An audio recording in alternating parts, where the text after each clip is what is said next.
Maître Akeremouna, bonjour. Bonjour, Monsieur Foucault. Monsieur Joshua Ozi, bonjour. Bonjour. Monsieur Libi, bonjour. Bonjour, Monsieur Alain Foucault. Monsieur Julius Achou, bonjour. Bonjour, Monsieur Foucault. Alors, il y a quelques jours, devait avoir le procès de ceux qu'on a appelés les manifestants et même les religieux de la région anglophone. Le procès a été reporté. Est-ce qu'après plusieurs mois, on peut dire aujourd'hui qu'on est dans un début de sortie de crise dans la question anglophone aujourd'hui? Monsieur Akeremouna. Il faut comprendre la relation que vous faites entre le procès et cette sortie de crise parce que ça pose deux questions différentes à laquelle il faudrait avoir deux réponses différentes. En ce qui concerne le renvoi, c'est le procès qui s'est passé donc hier, je pense, au tribunal militaire. Et c'est désolant pour la simple raison qu'il y a des gens qui sont enfermés et on ne s'empresse pas pour les juger. Tantôt, c'est les témoins qui ne sont pas là. Je dois dire que les témoins qui ne sont pas là, c'est les témoins, c'est les commandants de compagnie, c'est les commissaires de police. Donc, ce sont des gens sur lesquels, n'est-ce pas, le système a des moyens de faire venir. Et puis, hier, le renvoi, c'était parce qu'un membre de la collégialité n'était pas été en mission. Ce que moi, je déplore, c'est tout le monde sait que ce procès draine beaucoup de confrères, avocats qui viennent du nord-ouest, de Douala, de partout. Et c'est plus simple parce qu'ils sont structurés. Il y a un lead counsel, un chef de file, qu'on peut appeler pour dire que le procès n'aura pas lieu. On n'aura pas 80 avocats qui partent de partout avec tous les risques que Mais pour vous, ce report, c'est volontaire? Est-ce que ça procède d'une situation, d'un climat? Volontaire ou non? C'est pour ça que j'ai fait la corrélation entre les deux. Volontaire ou non, c'est un report qui est mal géré. Et quand c'est mal géré, ça transmet un autre message. Donc, peut-être c'est volontaire. Est-ce qu'une autre façon de punir? Et je pense que pour un procès qui est regardé de partout dans le monde, on gagnerait à gérer ça avec plus de transparence, parce qu'un simple coup de fil au chef de file pour dire, écoutez, désolé, un membre de la collégialité ne sera pas là, va rendre la chose plus facile. Alors, Maître Achou, vous étiez à ce procès. Est-ce que c'était prévisible ce report? Et quelle est la réaction lorsqu'on vous dit que ça a été mal géré? Vous savez, au Cameroun, il est d'habitude, n'est-ce pas, que lorsqu'on vient devant les juridictions, c'est difficile, n'est-ce pas, de prévoir ce qui peut se passer. Parce que je parle sur le contrôle de M. le bâtonnier, ce n'est pas la première fois que nous sommes venus, quand on vient à l'audience à 7 h le matin et ça commence à midi. Donc, nous, en tant que praticiens de droit, d'après mon expérience, on ne peut jamais prévoir ce qui s'est passé à une audience donnée. Oui, mais dans le même temps, il vous dit qu'on savait que celui qui était absent hier ne devait pas être là, qu'il serait en mission. Peut-être il est dans le secret, n'est-ce pas, de ceux qui prennent des décisions, mais à mon avis, moi, je suis avocat dans le procès, je n'étais pas au courant du fait qu'un membre de collège n'était pas là. Mais vous comprenez que cela puisse être interprété comme une façon de montrer aux autres, parce que j'ai vu des gens qui le disaient, une façon de montrer aux autres que c'est le pouvoir à Yaoundé qui a la main et que sur la question anglophone, on garde la main dure. En principe, le pouvoir doit avoir la main sur tout dans ce pays, c'est normal. Et deuxièmement, lorsque vous êtes un pessimiste, vous allez rester pessimiste. Lorsque vous êtes un optimiste, vous allez toujours rester optimiste. Moi, je suis un optimiste. Donc pour vous, chaque fois qu'il y a un problème, ce qui m'importe, c'est de trouver la solution. Monsieur Joshua Ozi, avant de passer à la question anglophone à proprement parler, on y est d'ailleurs, comment interpréter ce report, d'après vous? Écoutez, on sait très bien que quand la justice est retardée, elle est refusée. Donc il faut déjà comprendre ce procès. C'est-à-dire la première chose bizarre et qui démontre à merveille que c'est un procès politique, c'est que il y a eu des manifestations dans le sud-ouest et dans le nord-ouest du Cameroun. Et par la suite, des gens ont été enlevés chez eux, pas sur la voie publique, mais chez eux, dans leur domicile, à des heures où normalement les interventions n'ont pas le droit, d'après le droit, on n'a pas le droit d'aller intervenir dans les domiciles privés à ces heures-là. Et ces gens ont été enlevés et transportés mano militari vers les geôles de Yaoundé. Il faut comprendre qu'au Cameroun, ils ont été traduits devant le tribunal militaire. Il faut comprendre qu'au Cameroun, les tribunaux militaires existent dans toutes les régions. Donc il y avait une juridiction qui avait la possibilité de les entendre chez eux. Mais pour des raisons de sécurité, à cette période-là, peut-être que cela s'explique. Nous sommes en pleine guerre contre Boko Haram. Et des terroristes, les vrais, cette fois-ci, qui tuent des milliers de gens dans l'extrême nord, sont jugés à Maroua. Ils ne sont pas transportés à Yaoundé. Dans l'extrême nord du pays. Okay, donc vous ne pouvez pas me dire qu'un avocat pense que ses droits fondamentaux sont bafoués et il le fait savoir. Et lui, il est enlevé et il est amené à Yaoundé pour y être jugé. Et des gens qui tuent des milliers de Camerounais dans l'extrême nord ne sont pas enlevés parce que là, subitement, il n'y a plus de problème de sécurité. Donc c'est tout ça qui démontre que c'est un procès politique. Et il faut aussi comprendre que je pense, à mon humble avis, que le tribunal est un peu embêté. Il ne s'attendait pas à cette réaction qui vient d'ailleurs du monde entier. Parce que j'étais au tribunal la dernière fois que ça a été renvoyé, il y avait des avocats qui venaient un peu de partout, de l'Angleterre, des États-Unis, etc. Donc je pense qu'ils sont un peu embêtés. Et il faut aussi comprendre que nous avons reçu un code sur la justice militaire à l'Assemblée nationale que nous avons étudié et qui est passé, qui sera promulgué dans les jours à venir. Et dans ce code, il y a une disposition qui encadre l'arrêt des poursuites. Et donc peut-être aussi le tribunal attend que ce code soit promulgué pour l'utiliser parce que franchement, on ne peut pas me faire croire que des membres de la société civile qui ont émis le vœu que la Constitution soit révisée peuvent être coupables d'un acte terroriste. Mais s'ils l'ont fait en incitant à la violence. Ben écoutez, la violence que nous avons tous vue sur les réseaux sociaux, que d'ailleurs les télévisions du monde entier ont montré, venait des forces de l'ordre. C'est les militaires qui étaient dans les campus des étudiants à Buea et à Bamenda, qui arrosaient, qui violaient, qui tabassaient, qui mettaient les étudiants dans la boue. Maître, sans entrer dans votre dossier, avant de donner la parole à M. Libi, une réaction à cela? Oui, je suis surpris, n'est-ce pas, d'apprendre que les gens du Boko Haram sont jugés à Maroua.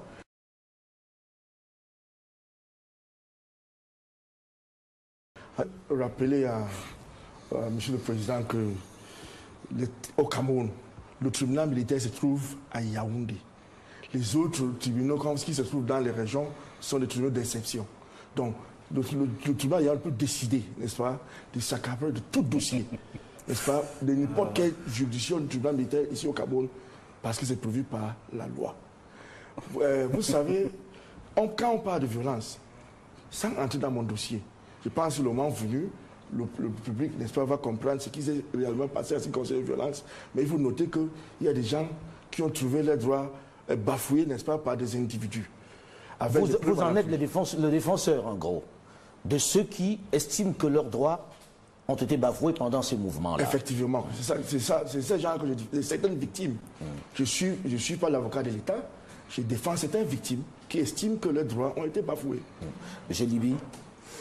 Ben écoutez, je pars toujours du postulat chaque fois que nous évoquons les questions d'ordre judiciaire, que nous sommes dans un état de droit. C'est un état de droit, c'est un état régi par la loi. Et je pense que la justice militaire est régie au Cameroun par une loi que j'ai lue. Et j'apprends ici qu'il y a une disposition là-dedans qui a dû m'échapper. C'est que les tribunaux militaires des régions sont des tribunaux d'exception. Parce que j'ai plutôt l'impression que c'est bien l'inverse, qu'il y a encore, en tout cas dans la loi que moi j'ai lue, mais souvent on m'accuse de lire les lois photocopiées. Donc, il me semble avoir clairement lu dans cette loi que pour délocaliser d'ailleurs un procès militaire, il faut que ça se fasse dans des conditions d'état d'exception ou d'état d'urgence. Donc, dans le cas précis de ces personnes arrêtées à Bamenda qui sont jugées à Yaoundé, il lui fallut que le président de la République décréta l'état d'urgence ou l'état d'exception pour qu'ils fussent transférés à Yaoundé. C'est ce que dit la loi. Donc, on ne peut pas passer rapidement sur cette question. Et moi, ça m'avait intrigué lorsque j'avais lu la loi et j'ai consulté des avocats qui m'ont confirmé qu'effectivement, les raisons qui avaient été données pour ce transfèrement ou ce transfert, c'était des questions de sécurité, comme vous avez dit tout à l'heure. Et puis, il y avait aussi la question même de la langue, qui relève de la logique. Pour des personnes qui parlent anglais, alors qu'il y a un tribunal dans leur région d'origine où on parle anglais, vous les amenez à Yaoundé. Est-ce que ça n'exacerbe même pas la crise? Puisque l'une des raisons pour laquelle il y a une crise anglophone au Cameroun, il y a la question linguistique. Alors là encore, vous venez juger des anglophones à Yaoundé où le français est dominant. Ça pose quand même problème. L'autre question qu'il faut poser dans cette affaire, c'est que de quoi au juste? Pourquoi au juste on poursuit ces personnes? Tout à fait. Bon, évidemment, je ne voudrais pas qu'on m'accuse de commentaires tendancieux parce que c'est en cours. Mais bon, comme je suis juriste dans une vie vous êtes parallèle... coutumier du fait. Oui, en quelque sorte aussi. Mais bon, je me pose quand même une question simple. En fait, comme tout citoyen camerounais, quand j'apprends qu'on a arrêté des gens, c'est normal quand il y a eu une crise, des débordements, des gens ont cassé, c'est normal qu'on arrête des gens. Donc quand vous êtes au tribunal, la première question que je pose, c'est que de quoi? Qu'est-ce qu'on vous reproche? Pourquoi vous êtes poursuivi? En matière infractionnelle, il y a 3 éléments, en fait, 2 qui sont fondamentaux, l'élément matériel et l'élément intentionnel. Dans leur cas, ceux qui sont au tribunal, quel est l'élément matériel qui est retenu contre M. Agbobala, par exemple? C'est-à-dire, j'attends toujours aujourd'hui qu'on me dise, parce qu'on a égrené un certain nombre d'infractions simplement parce que ça figure dans le code pénal ou dans la loi qui institue, en fait, je ne sais plus, la loi qui lutte contre le terrorisme. Attentat de ceci, atteinte à ceci, atteinte à cela. Mais quels sont les éléments matériels sur lesquels ça repose? Et bien en vérifiant, je me suis rendu compte qu'il y a un autre dysfonctionnement. En matière de justice militaire au Cameroun, mais on n'en parle pas suffisamment. C'est qu'en la matière, le commissaire du gouvernement, qui est un peu le procureur du tribunal militaire, n'a pas obligation d'expliciter les charges qu'il a retenues contre... Et c'est dans la loi. C'est-à-dire qu'on est en fait dans un système, et on ne le dit pas suffisamment, où un commissaire du gouvernement, puisque le représentant de l'État, peut décider de vous condamner sans dire exactement pourquoi il vous condamne. Plus en matière judiciaire, et c'est un basique, je parle sur le contrôle des avocats. Lorsque vous m'accusez d'une chose, il faut que vous m'informiez. Comment je le sais? Parce que moi, j'ai saisi les avocats des personnes qui sont poursuivies. Je leur ai dit, demandez, dites-moi au juste. Vous allez au tribunal tous les jours. Est-ce que vous avez déjà pris connaissance de ce qu'on reproche aux personnes que les vous chefs défendez? d'accusation. Ils m'ont dit non. On ne sait toujours pas. Nous-mêmes, nous attendons. Je dis, mais comment ça se fait? Il me dit, mais Cabral, tu aurais dû lire la loi beaucoup plus précautionneusement. C'est que, précautionneusement, c'est que il y a cet élément. Et lorsqu'on adoptait cette loi antiterroriste, on avait beau crier. On nous a dit que nous étions pour Boko Haram. Voilà ça qui s'applique aujourd'hui. C'est que le commissaire du gouvernement n'a aucune obligation légale de nous dire ce qu'il reproche à nos clients. Monsieur Achou, Non. lorsqu'on écoute ça... Monsieur Libi, je pense qu'il est aussi juriste. Le commissaire du gouvernement ne condamne jamais personne. Le commissaire du gouvernement n'est que comme un avocat de l'État dans un procès. Il y a des juges qui peuvent prendre ces décisions pour condamner qui que ce soit. Vous savez, les lois sont votées par l'Assemblée. Donc, mon président, que je respecte beaucoup, n'est-ce pas, il participe. Lorsque ça sort de cette Assemblée, nous autres, nous le bas peuple, nous n'avons plus rien à dire. Nous devons seulement subir. On doit seulement respecter la loi, même si c'est mauvais. C'est la loi. Et c'est comme ça l'État. C'est comme ça le pays ici. Mais lorsqu'on écoute... C'est que pour qu'on prenne un dossier comme avocat, il faut être parti. Il faut être l'avocat d'une partie du procès pour comprendre mieux. Vous ne pouvez rien savoir tant que vous n'avez pas le dossier en main, tant que vous n'avez pas lu, n'est-ce pas, les procès verbaux ou les déclarations de partie. Vous ne pouvez pas. Alors, cela traduit un peu quand même une part de frilosité autour de cette question anglophone. Et j'ai envie qu'on en parle. Il faut quand même noter l'aveu que les lois sont mauvaises. Mais bon, comme elles sont votées... On ne va pas rentrer là-dedans, Monsieur Libi. Le sujet, aujourd'hui, est de savoir... Il y a eu des arrestations, il y a eu des violences dans ce pays, il y a eu pas mal on va dire, de dialogue, on va dire, on va appeler ça comme ça, de pourparlers. Où est-ce qu'on en est aujourd'hui? Est-ce qu'on a avancé? Ce qui est censé être une richesse du Cameroun, c'est-à-dire le bilinguisme, est-il en train de détruire ce pays-là? Monsieur Maître Akeremouna, vous avez même été... Je dois interpeller, donc voilà. je sais de quoi je parle. Rapidement, je vais rejoindre ce qu'il a dit, mon jeune frère Libi. C'est clair que les tribunaux militaires sont des tribunaux d'exception. Ça, il n'y a pas à dire autre chose. Et il a parlé du problème de gestion. Je pense que, quelle que ce soit la loi, la gestion de l'incubation de ces anglophones-là a été très mal faite. Et gestion encore, nous allons parler de la gestion de ce qu'on appelle crise anglophone. Je n'aime pas dire problème anglophone, parce que jusqu'à aujourd'hui, quand on dit le problème anglophone, je ne sais pas si c'est parce que les anglophones sont un problème pour la République, si c'est parce que les anglophones sont un problème pour les francophones, ou bien c'est parce que les anglophones ont un problème. Alors, soit dit en passant. Donc, gestion de cette crise. Je vais prendre les 3 choses qui sont brandies comme étant des actions prises par le gouvernement pour résoudre quoi que ce soit. Et tout en apportant une solution. Les procès. Vous savez, moi je pense que l'objectif ultime, c'est que la paix règne. Qu'est-ce qu'on devrait faire? En ce qui concerne ceux qui sont devant le tribunal militaire, mais ce texte prévoit qu'on peut arrêter les poursuites à tout moment. C'est même repris dans le texte qu'ils vont voir, ce qu'on appelle le procès. D'ailleurs, le tribunal militaire avait ça même avant qu'on n'incorpore ça à l'article 64 du Code de procédure pénale. Donc là où on est là, l'État est à même d'arrêter ça. Pour vous, cela veut dire que l'État ne veut pas d'apaisement? Oui. En ce qui concerne les prélats, les évêques, on a cette provision-là à l'article 64 du Code de procédure qui dit que dans l'intérêt de la paix, on peut arrêter. Donc ça veut dire que l'État a tous les outils. Je vous renvoie un peu en arrière, parce que j'ai eu à vivre cela. Quand on a fait la loi d'amnistie, en ce qui concerne les putschistes, entre guillemets, c'était très mal rédigé. Bernard, mon associé et frère, votre frère, on s'est assis, on a repris ce texte.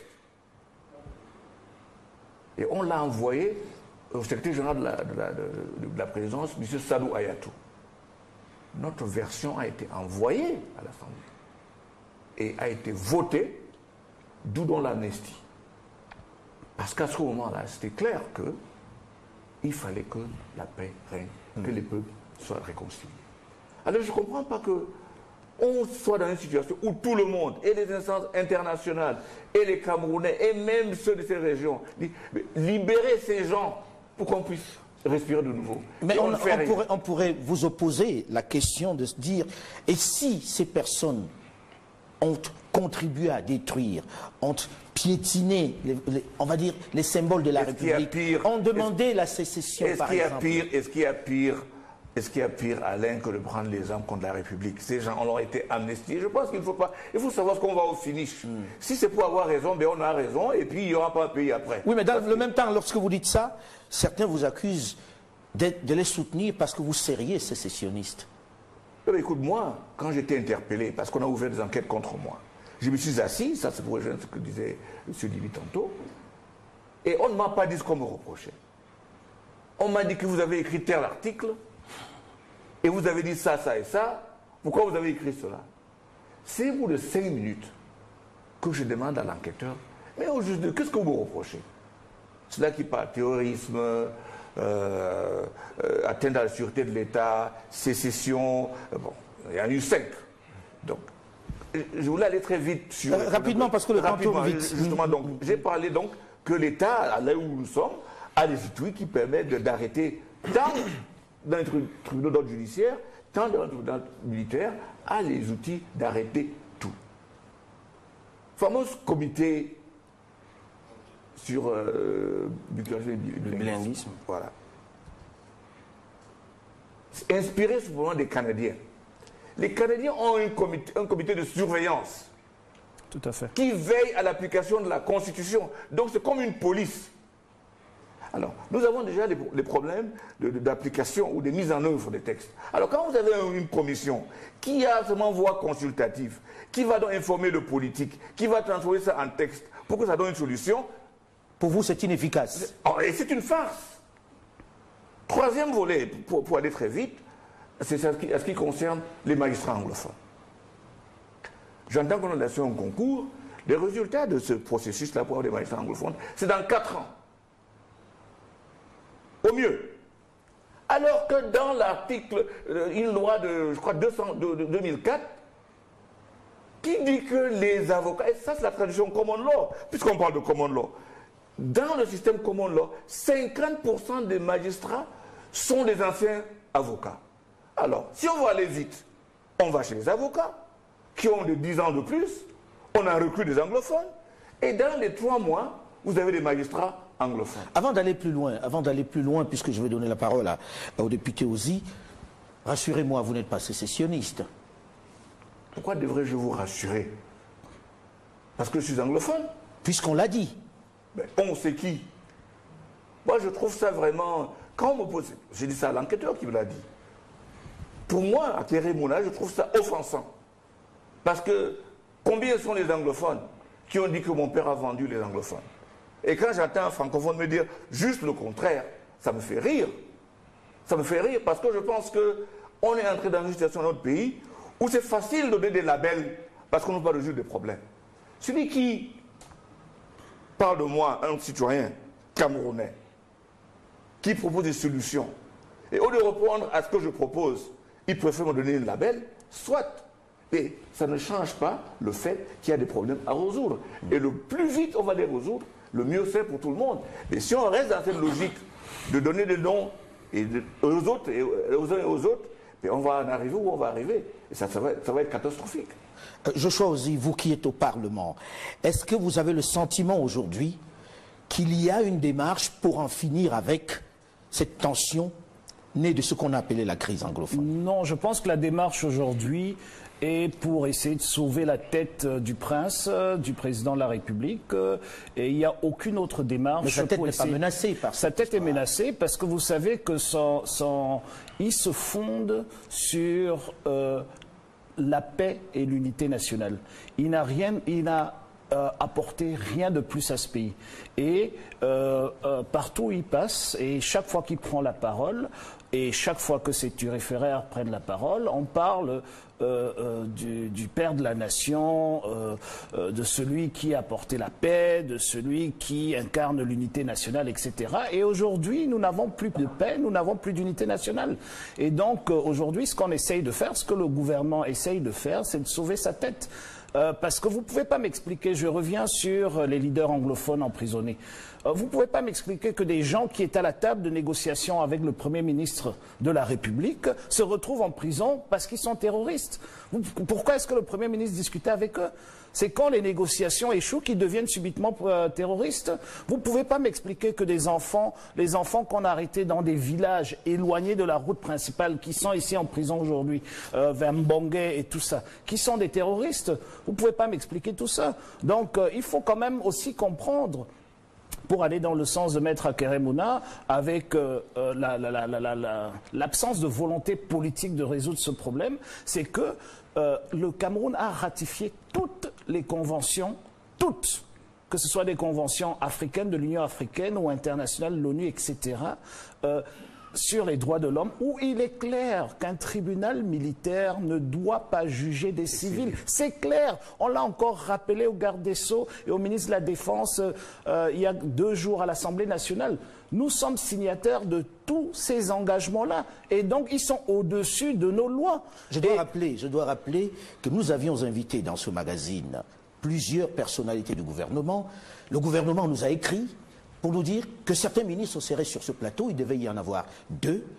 Et nous avons découvert, dans le premier rendez-vous que nous avons pris, qu'ils ne viendraient pas à la dernière minute. Encore aujourd'hui, on s'est rendu compte qu'ils ne veulent pas en parler.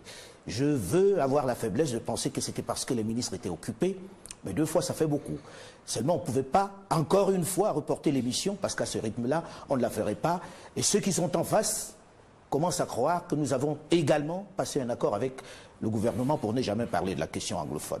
J'ouvre la porte à ceux du gouvernement qui veulent enfin donner une explication ou répondre aux critiques qui leur sont faites. Là, j'ai sur ce plateau celui qui est un peu perçu comme étant le défenseur de ce gouvernement, même si, très honnêtement, vous défendez plutôt les victimes, comme vous l'avez dit, des violences qu'il y a eu dans cette région-là. vous êtes de cette région. Sur ce plateau, il y en a, sur les 4, il y en a 3 qui sont anglophones, même s'ils parlent parfaitement le français.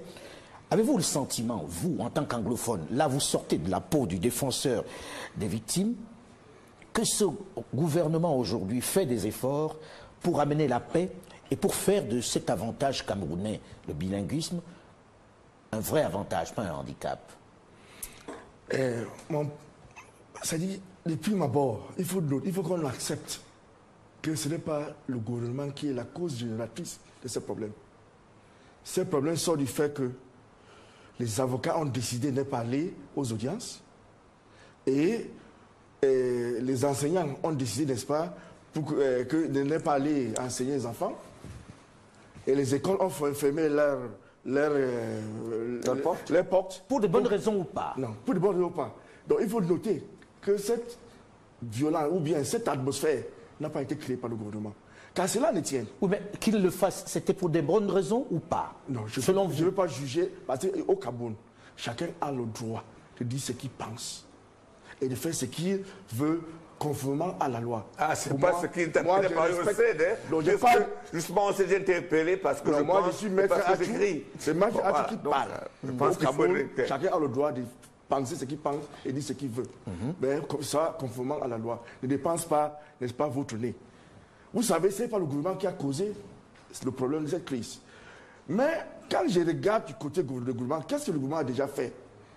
Je constate que, disons, 3 cas de revendication, n'est-ce pas, de ceux qui ont causé cette crise, ce n'est pas une crise en tant que telle, cette atmosphère incompréhensible. 3 cas ont été, n'est-ce pas, réglés par le gouvernement. C'est réglé? Oui, 3 cas. Lesquels confrères? Par exemple, on a muté la plupart des enseignants francophones qui se trouvent dans la zone anglophone, qui ne comprenaient même pas l'anglais. On a également fait buter les magistrats, n'est-ce pas, qui ne comprenaient pas le common law. On les a enlevés, n'est-ce pas, la plupart, n'est-ce pas, dans la zone anglophone. Ils sont en train de vouloir créer, n'est-ce pas, le common law bench à la Cour suprême. Ils sont en train de vouloir, n'est-ce pas, instaurer, n'est-ce pas, le système de common law à l'ENAM. Donc moi, j'estime que... L'ENAM qui est l'École nationale d'administration de la magistrature. Oui. Le problème, c'est dans la crise, malgré tout ça, n'est-ce pas, cette atmosphère incompréhensible existe. Parce que les enfants qui n'ont rien fait ne vont pas à l'école. Parler des enfants de la zone anglophone. Les hommes d'affaires qui vont au marché, il y a des jours, on dit ville morte, ils n'en vont pas s'occuper de leurs activités. Et ce n'est pas du fait du gouvernement. Et il faut qu'on dise les choses face à face. Moi, je suis parmi ceux qui ont dit non. Moi, je ne peux être jamais marginalisé. Parce qu'il y avait un problème de marginalisation des anglophones. Mais moi, je dis que pour moi, je suis Camerounais et je pense comme un Camerounais, pas comme un anglophone ou un francophone. Parce que j'ai constaté que lorsque vous pensez comme un anglophone, il y a un problème au Cameroun. Lorsque vous pensez seulement comme un francophone, il y a un problème au Cameroun. Mais lorsque vous pensez comme un Camerounais, dans votre tête, vous-même, vous allez tout faire pour régler le problème qui se pose. Et c'est comme ça que je vois la chose. Et je pense que c'est comme ça que le gouvernement est en train de regarder. Parce qu'on ne regarde pas sur la base des problèmes sectoriels. Parce qu'aujourd'hui, c'est les anglophones. Demain, ça peut être qui? Donc il faut qu'un certain nombre de problèmes soient réglés, n'est-ce pas, une fois et pour de bon. Alors, justement, dans la première émission que nous avons consacrée à cette crise, à cette question anglophone, vous disiez, Maître Keremouna, que c'était une question de gouvernance d'abord. Et je persiste. Alors, Monsieur Libi, avec le recul, est-ce une question anglophone ou une question de gouvernance? Je pense que c'est les deux. Je pense que c'est les deux parce que les anglophones sont une entité qui a une histoire. J'aime toujours rappeler qu'eux, ils ont eu le choix. Il n'y a pas eu de référendum en partie francophone. Eux, ils ont eu le choix à un moment d'appartenir au Cameroun que nous avons aujourd'hui ou pas. Et puis... C'est un autre débat, ça. Si vous voulez. Et puis, que vous le vouliez ou non, des personnes qui ont expérimenté le fédéralisme pendant 11 ans, c'est-à-dire de 61 à 72, et qui en sont sortis, ont tout à fait le droit de vous dire que lorsque nous faisons une comparaison entre la période où nous étions dans le fédéralisme et la période où nous nous trouvons maintenant, nous avons le sentiment que nous vivions mieux quand nous étions sur le fédéralisme. Et ça, c'est une étude comparative qui peut fonder une revendication visant à rentrer vers une période ou alors une structuration juridique, parce que simplement les gens estiment avec qu'ils une forte décentralisation. Le dire, c'est pas prendre parti, c'est scientifique, c'est une analyse. Deuxième chose, si vous le voulez, c'est peut-être une digression. Moi, je voulais dire à la suite de Maître Akeremouna que moi, je ne suis pas d'accord pour qu'on libère les gens avant de les avoir jugés. Parce qu'on est dans un état de droit. Quand vous avez arrêté des gens, s'ils sont convaincus d'infraction, vous les jugez. Ça veut dire que vous établissez la preuve de ce qu'ils ont commis une infraction. Maintenant, le président de la République dispose du droit de grâce. S'il veut être clément, il est clément après le jugement. Parce que moi, je trouverais très facile que vous arrêtiez des gens, que vous n'arriviez pas à prouver pourquoi vous les avez arrêtés, et puis tout de go, vous les libérez. Je trouve ça trop facile. Que ceux qui sont des criminels, des sécessionnistes, des terroristes, qu'ils soient convaincus comme étant des terroristes, qu'on les extirpe de la place publique et qu'on libère ceux-là qui ne sont convaincus de rien. On va en parler dans la seconde partie. Avec ta permission, il faudrait... J'ai demandé l'application des textes, parce que ce n'est pas moi qui ai inventé. Les procès c'est dans le texte qui permet de faire l'arrêt de poursuite. Non, je ne remettais pas en cause le texte. Oui. Non, donc c'est dans le texte. On est dans un contexte où et les organisations internationales et les gens réclament cela pour que nous puissions évoluer. Alors, dans la première partie, nous avons évoqué surtout les questions des arrestations, de justice, dans cette question anglophone. J'ai envie dans cette seconde partie que l'on évolue et qu'on parle des solutions. Beaucoup de solutions, parce que c'est un avantage d'avoir un pays où on parle les deux langues. Je suis heureux sur ce plateau, on a parlé tous français, mais si on avait changé les langues et on avait parlé en anglais, ce serait toujours d'aussi bonne facture, ce qui est un réel avantage. Et c'est pour cela que la plupart ici, je ne pense pas que sur ce plateau il y ait des sécessionnistes. Quelle est la solution pour avancer dans cette question anglophone ou de gouvernance? Chacun appellera ça comme il voudra. J'ai envie de commencer par M. Liby, qui a terminé la première partie, que j'ai dû interrompre. Oui, alors là, vous me permettez peut-être d'achever. Rapidement, très rapidement. Non, ce que je voulais dire, c'est que je suis absolument d'accord avec vous, maître, lorsque vous dites qu'il y a un certain nombre de choses qui ont été faites. Mais partons d'un constat. Qu'est-ce qui a exacerbé la crise? C'est le gouvernement. Vous êtes avocat.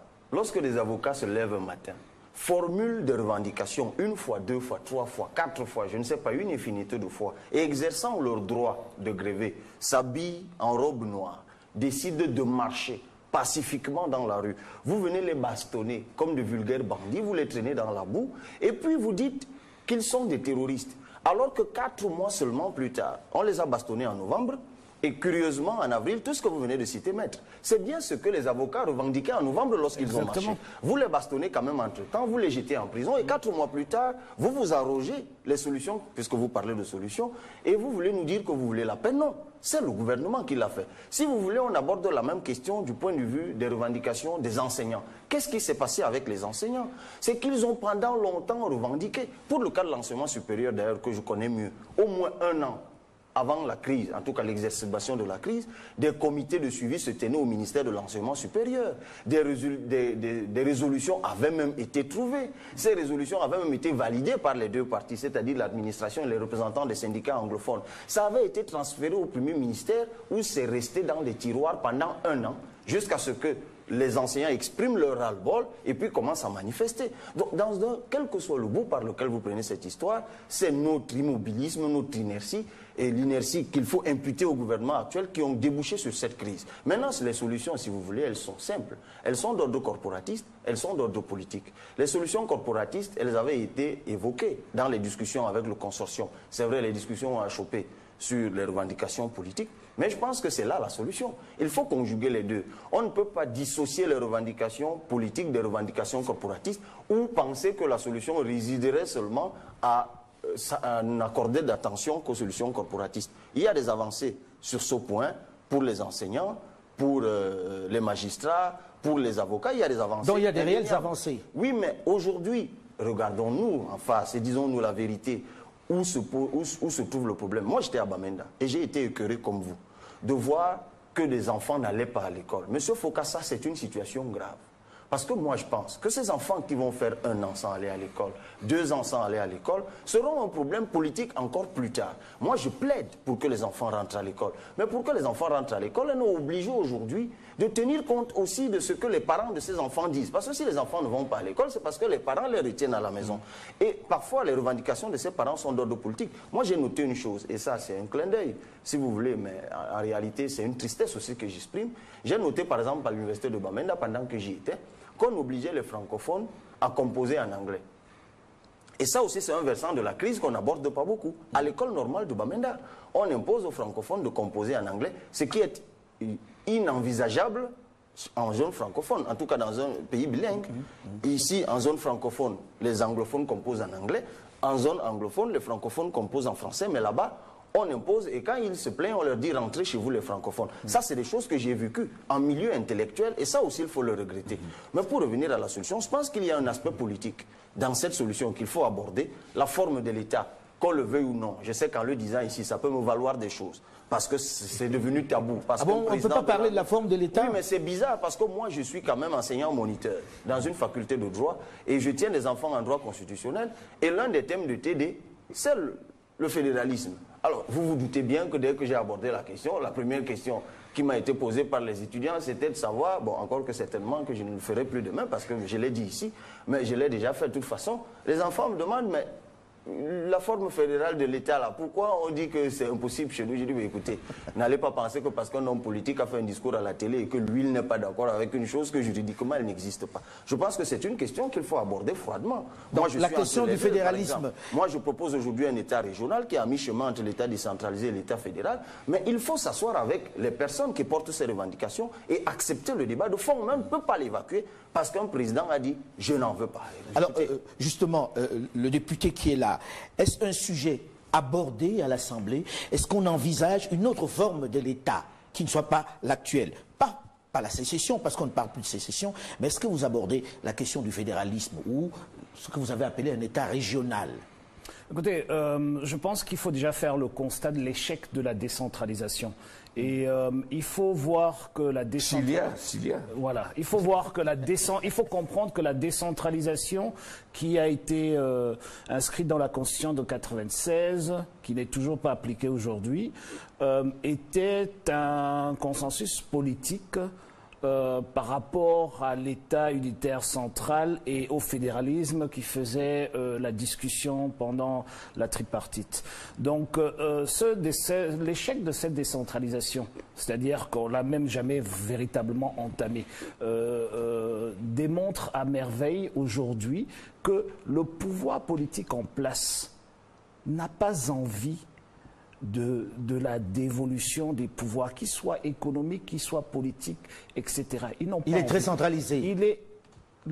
La Constitution du Cameroun dit que le président de la République nomme à toutes les fonctions civiles et militaires, tout seul.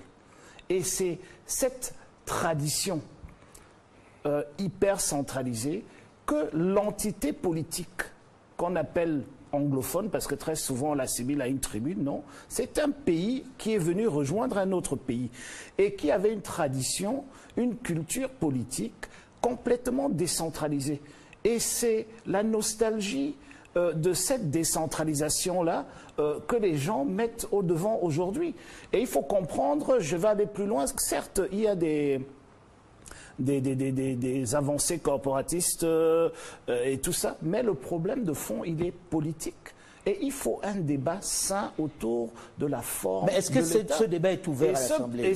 Non, il n'est pas ouvert, tout simplement parce qu'on a une majorité obèse du parti au pouvoir, et pour eux, c'est tabou. Mais parce dans que le la président de la majorité, République... comme vous dites, j'utilise vos termes, dans la majorité obèse dont vous parlez, il y a des anglophones. Je vais vous dire quelque chose qui m'attriste énormément. Un député de mon parti a pris la parole sur ce sujet et il a eu le lendemain un mandat d'arrêt. Un député, alors qu'il est protégé par l'immunité parlementaire. Il a eu un mandat d'arrêt. Il est dans le même mandat d'arrêt que le juge de la Cour suprême, Ayapol, qui est en prison aujourd'hui. Ah oui. Il est dans le même mandat d'arrêt. Donc, il faut comprendre que mais sous quel chef d'accusation? J'ai envie de comprendre. Un député qui évoque cette question. Vous me rejoignez maintenant. Hein? À chaque fois, c'est ça la question. Qu'est-ce qu'on reproche juste aux gens qu'on arrive? Écoutez, il attend la procédure au tribunal. Mais au trou. Mais c'est En attendant. les lois qu'ils ont votées. Ah oui, d'accord. Vous nous en train d'appliquer. Ah, d'accord. On n'a pas Juste, maître, pour vous dire que la loi sur le terrorisme, le banc du SDF, l'opposition camerounaise était sortie de la salle parce qu'on savait très bien que cette loi n'était pas faite contre Boko Haram ou pour lutter contre Boko Haram. Elle était faite pour faire passer M. Biya en 2018. Je suis d'accord, mais c'est la politique. Lorsque la majorité je te félicite d'être d'accord avec ça. Lorsque la majorité décide, il faut assumer. Non. Lorsque la majorité décide dans une assemblée, donc vous êtes tout à fait. Il faut assumer. Tout à fait. Tout à fait. On va avancer. Un chef d'État est voté. Donc, je disais. Il présente. Non, maître, on se soumet, mais on n'assume pas. Non, mais il faut assumer. On n'assume pas. Soit vous êtes député, vous n'êtes pas. Non, Et je disais donc que le problème, il est éminemment politique, il est uniquement politique. Et dans ce problème politique, il y a d'abord un préalable, celui du contentieux historique de ce pays, qu'il faut d'abord vider pour pouvoir se parler les yeux dans les yeux. Donc concrètement, ça se manifestera comment? Mais écoutez, concrètement, je n'ai pas la solution miracle, mais il faut aborder le problème. Il faut que les gens se parlent. Il faut qu'on accepte d'en parler. Exactement, il faut qu'on accepte d'en parler, que les gens se parlent. Et aujourd'hui, nous savons très bien que le mal de ce pays, la malgouvernance de ce pays, c'est que tout se décide à Yaoundé par des gens qui n'ont jamais été dans les villages pour lesquels ils prennent des décisions. Et donc, Qui cette quelquefois ont dévolution besoin de d'une pouvoir... autorisation pour sortir de la capitale. Exactement. Et donc, cette dévolution de pouvoir est nécessaire. Maintenant, nous proposons un fédéralisme, le nombre d'États peut être décidé par un référendum. Nous disons qu'aujourd'hui, nous pensons qu'avec 10 États, ça serait une bonne chose. Ça, c'est une position politique que nous avons, qui est connue, qui est sur la plateforme Avec parlementaire. 10 États, mais c'est le nombre de provinces que l'on a aujourd'hui, de Tout à régions. fait, tout à fait. C'est de transformer les régions, c'est de donner une autonomie économique et politique à ces régions-là, aujourd'hui qui souffrent du fait que tous ceux qui y travaillent sont nommés par décret et donc ils ne répondent pas aux populations, au peuple, ils répondent plutôt à celui qui les nomme, le président de la République. Et c'est pour cela que nous avons ce sous-développement omniprésent dans nos régions. Alors, il faut absolument, il faut comprendre que c'est de là que ça vient. Maintenant, tout le reste, c'est les avancées corporatistes, etc. Donc, c'est des avancées qui ont le fédéralisme besoin... serait une des solutions, et ce ne serait pas un fédéralisme simplement francophone, anglophone, mais un fédéralisme qui donne un peu plus de pouvoir aux différentes régions qui, pour l'instant, sont trop dépendantes. C'est une proposition que nous avons. Nous ne pouvons pas l'imposer. Nous disons qu'un référendum peut décider départager les populations. Voilà. Alors, c'est votre point de vue, Maître Akerimuna. Justement, écoutez là. Vous qui avez été fils de vice-président de ce pays, qui est celui qui a contribué à l'unification des deux Cameroun. Aujourd'hui, vous seriez pour un retour au fédéralisme? Moi, je pense que parler de la forme de l'État, il faut d'abord voir ce qui ne va pas. Et c'est cela, et j'avais parlé la dernière fois du problème de gouvernance. Et on est en face d'un État qui est dans le déni total. Tout à fait. Et qui fait une chose, qui pense que les problèmes politiques peuvent se résoudre par des textes, mais fait juste le contraire. Cet État que nous avons n'a aucune volonté de dévolution de pouvoir. L'histoire le démontre. Aucune volonté. Ces textes sont de 1996. Ils sont pas... Qu'est-ce qu'on a fait? Le texte sur la décentralisation. Oui, justement. Mais en 2004, on sort un texte qui dit que les présidents des régions sont sous tutelle de gouverneurs nommés.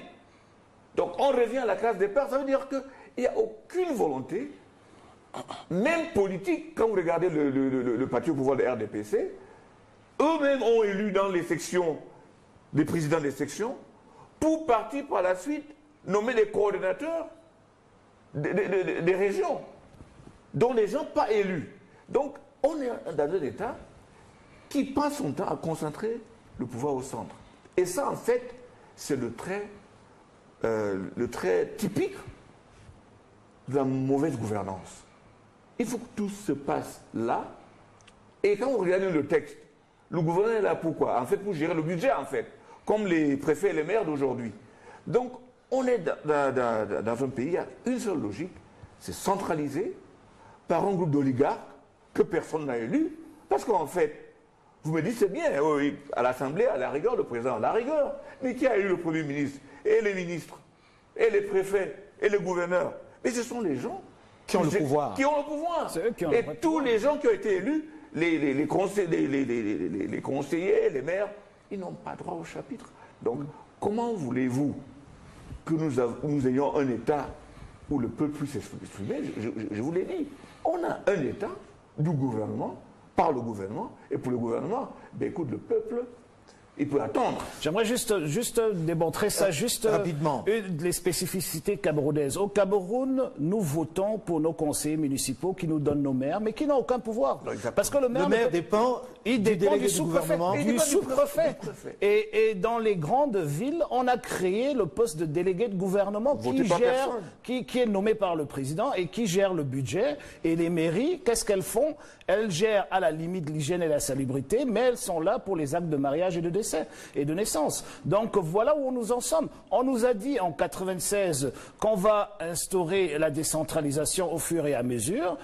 Aujourd'hui, il y a eu des textes qui ont été pris par le Premier ministre pour décentraliser par exemple l'éducation de base au niveau des communes, mais rien n'a suivi. Aujourd'hui encore, c'est le ministre qui nomme tous les responsables au niveau de l'éducation de base, etc. Il y a beaucoup d'autres sujets et c'est ça le mal-être, et c'est ça qui remonte le mal-être des populations qu'on revoit et qu'on voit dans les... Je déplore dans la crise encore anglophone. une fois l'absence des membres du gouvernement sur ce plateau qui nous avaient donné l'assurance qu'ils seraient là et qui finalement au dernier moment, pour des raisons que je ne m'explique pas, je refuse à penser qu'ils n'ont pas voulu venir parce qu'ils ne voulaient pas en parler ou parce que c'était un sujet tabou. J'espère que la prochaine fois ils viendront. Mais j'ai envie de demander, Maître Achou, quand vous entendez ceci, fédéralisme, votre père a été Premier ministre dans ce pays, est une des personnalités de ce pays qui est plutôt unie dans son esprit. Fédéralisme, vous l'acceptez ou pas? Monsieur Foka, vous savez, nous sommes en matière politique, n'est-ce pas? Un chef d'État et son gouvernement, et ses gens sont votés avec un programme. Je peux comprendre, SDF, ils sont en train de se battre, n'est-ce pas, pour prendre le pouvoir. Ils doivent toujours chercher ce qui est négatif dans un système. Un système politique n'est pas parfait. C'est possible qu'il peut y avoir des lacunes. C'est possible qu'il y ait des choses négatives. Mais dans le cas d'espèce. Mais il faut noter que chaque jour, n'est-ce pas, la politique essaie d'améliorer ce qui est mauvais. Le problème du gouvernement, c'est pour voir là où c'est mauvais et essayer dans les dispositions possibles. 20 ans durant, confrère. 20 ans durant. Il faut noter une chose. Il ne faut jamais blâmer seulement le gouvernement en ce qui concerne l'évolution de la Constitution. Parce que j'ai essayé de faire des recherches. Les intellectuels du Cameroun ont fait une erreur de ne pas participer à la politique. Ils ont laissé la politique entre les mains de certaines personnes qui ne comprennent pas beaucoup de grandes choses. Il y a eu, n'est-ce pas, une commission qui a été créée pour gérer la décentralisation. Le jour où vous allez participer à cette commission, vous allez constater que les maires et les conseillers qui viennent là ne parlent même pas. Ils laissent tout entre les mains des fonctionnaires. Qu'est-ce que vous espérez? Les fonctionnaires disent tout. On dit, bon, on signe, tout le monde signe. Et c'est ça le drame. C'est parce que nous n'avons pas les conseillers, les gens qui vont comprendre, n'est-ce pas, la politique, n'est-ce pas, dans les différents mairies. Non, on n'a pas eu, maître, s'il vous plaît, on n'a pas eu besoin d'une commission pour donner tous les pouvoirs à Paul Biya. Donc plaît, on n'a pas besoin d'une commission pour respecter la Paul Biya ne Constitution. participe pas à cette commission. C'est les gens comme vous et moi qui participent. C'est nous les Camerounais. Donc lui n'est pas Camerounais. Il n'est pas un extraterrestre. Il est Camerounais aussi, mais il ne participe pas. Ceux qui participent, j'ai constaté que les conseillers qui viennent, n'est-ce pas, ne parlent même pas. On laisse tout entre les mains des fonctionnaires, n'est-ce pas, qui pensent qu'ils connaissent tout. Mais est-ce qu'on leur a donné le moyen de parler? Bien sûr, bien sûr. Écoutez, il n'est nulle part prévu une commission pour appliquer la Constitution. La Constitution s'applique, un point, c'est tout. Donc je parle de la décentralisation, pas la Constitution. Mais ça vient en place. Mais la décentralisation... La décentralisation, c'est l'affaire des mairies. C'est moi, quelque chose. Non, mais ça doit partir. C'est à moi de gérer. Pourquoi je laisse ça de main de quelqu'un d'autre? Oui, mais c'est au maire et conseiller de gérer, n'est-ce pas, la décentralisation. Il ne doit pas attendre qu'on les donne. Il doit prendre. Écoutez, moi, je pense qu'il faut que je le dise. C'est ça la différence. Je dois dire ceci. Et ça, je ne sais pas si notre gouvernement sait ce que c'est une constitution. Parce que quand je vois les gens brandir le fer, qu'ils ont pu traduire un texte en anglais, j'étais un étranger, j'ai vu sur mon laptop qu'on fasse de la publicité, qu'on a traduit un texte de droit en anglais, ce qui relève de la Constitution, ça me fait... quand je vois que maintenant on a commencé à appliquer des positions de la Constitution et on entend qu'on soit félicité. J'ai dans des réunions où on me dit, bon, maître, vous parlez en français, mais en tout cas, heureusement que... C'est-à-dire que, quand vous voyez ça, vous vous demandez si ces gens ont lu notre Constitution. Est-ce que vous pensez que c'est normal que dans notre pays, bilingue, on fasse de la publicité, qu'on a sorti les textes dans les 2 langues, qu'on fasse de la publicité du fait qu'on a, pendant combien d'années, violé la Constitution? Qu'on se félicite d'avoir violé. J'ai Libye. Ah oui, moi, très rapidement, je dirais, puisqu'on parle de solutions, je les loge dans un double ressort. D'abord, le ressort mental. Il faut que certains arrêtent la condescendance. Il faut que... Elle est de quel côté pour l'instant? Pour le moment, la classe dirigeante de hauts fonctionnaires regarde les autres citoyens d'en haut. Et il faut aussi arrêter de penser que ce sont les francophones qui sont opposés aux anglophones. Parce que justement, certains goulots d'étranglement, comme on dit, certains blocages, ce sont les anglophones eux-mêmes. Oui, mais tout à l'heure, je vous parlais des textes qui vont faire 1 an au Premier ministère. Le Premier ministre n'est pas francophone. Est-ce qu'il a les pouvoirs pour les faire avancer? Ah, ben ça c'est autre chose. Maintenant, ça rejoint donc ce que Maître disait, ils ne parlent pas. Peut-être, c'est ça. Peut-être même qu'ils sont choisis parce qu'ils ne parlent pas. Mais du côté de la matérialité de la chose, et je rejoins Maître Akere sur la question, la Constitution, elle est claire. Les 2 langues sont d'égale valeur. D'ailleurs, j'aime souvent l'ordre d'énonciation, et chez nous, les juristes, ça a une signification, c'est d'abord l'anglais, avant le français. Ouais. Ça a une signification, l'ordre d'énonciation en droit. Donc il faut, et je pense que la commission sur le bilinguisme, malheureusement, elle est consultative, elle n'est même pas décisionnelle, mais j'espère qu'elle va faire un rôle de vigie. Et sur les autres questions, félicitons-nous des avancées qui ont déjà eu lieu. Et continuons à discuter, c'est honorable qui le disait. Pourquoi dans ce pays, on ne peut pas vraiment, en toute cordialité citoyenne, se retrouver sur des questions qui posent problème et nous discutons entre citoyens. C'était ce qu'on a tenté de faire ici. C'est ce qu'on a tenté de faire ici. Là, pendant plusieurs mois, j'ai demandé aux membres du gouvernement. Ils ne sont pas venus. De venir. Ils ne sont pas venus. Nous sommes venus au Cameroun pour enregistrer cette émission il y a quelques semaines. Ils nous avaient donné rendez-vous sur ce plateau. Ils ne sont pas venus. Ils s'en foutent. Donc, dans tous les cas, dernière chose. Devant le député, hein. Dernière chose. Oui, on s'est c'est le représentant du peuple. Oui, c'est ça. Moi, je voulais dire sur la Constitution, on n'est pas naïf non plus. Parce que la Constitution, dans sa forme actuelle, précise bien dans un de ses articles, c'est plus 65 ou 64, que toute révision de la Constitution portant, ou tout projet ou toute proposition de révision de la Constitution portant sur la forme unitaire ou républicaine est irrecevable. Ça veut dire qu'à l'état actuel des choses, c'est d'abord cette disposition qu'il faut réviser pour ensuite réviser la forme de l'État. Mais de toute façon, notre Constitution n'est pas figée. Voilà. Moi, je ne sais pas pourquoi réviser une Constitution. On a pu la réviser facilement le 14 avril 2008 parce qu'on voulait consacrer l'immunité pour un homme et puis l'éternité pour le même homme d'ailleurs au pouvoir. Mais on n'arrive pas à réviser la Constitution quand le pays est partitionné. Là, c'est un tabou qu'on vous brandit. Mais lorsqu'il faut consacrer des choses, de mon point de vue, qui n'ont aucun impact dans le fonctionnement d'un pays, mais ça passe comme une lettre à la poste. C'est-à-dire qu'il faut à un moment se demander ce qu'on veut laisser à ses enfants comme pays. Moi, je pense que sur cette question, vraiment, c'est la proposition, elle revient de partout. Et d'ailleurs, à un moment, quand dans un pays, tout le monde propose une chose, on ne peut rien à l'essayer. Pourquoi on ne crée pas un cadre national où les uns et les autres s'asseraient, télévisé même si vous voulez, radiodiffusé si vous voulez, ça pourrait se faire à l'Assemblée nationale. On discute de tous ces problèmes point par point et on adopte de façon consensuelle des solutions. Pourquoi continuer à convoquer des gens? Parce qu'ils ont fait un article au journal Le Jour. Ah, rien ne dit que sortir d'ici ou après la diffusion de cette émission. Oui, mais moi on m'a déjà dit non, le président a dit ne parle plus de ça, ne parle plus de ça. Je dis mais oui, qui sont ceux qui viennent vous dire ça?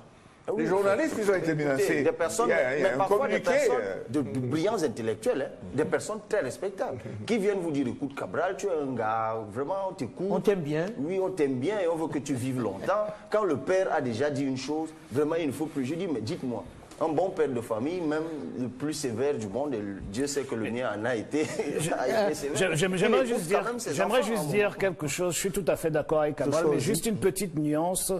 L'article dans la Constitution, je crois que c'est entre 61 et 64, 60, voilà, qui consacre la forme unitaire de l'État.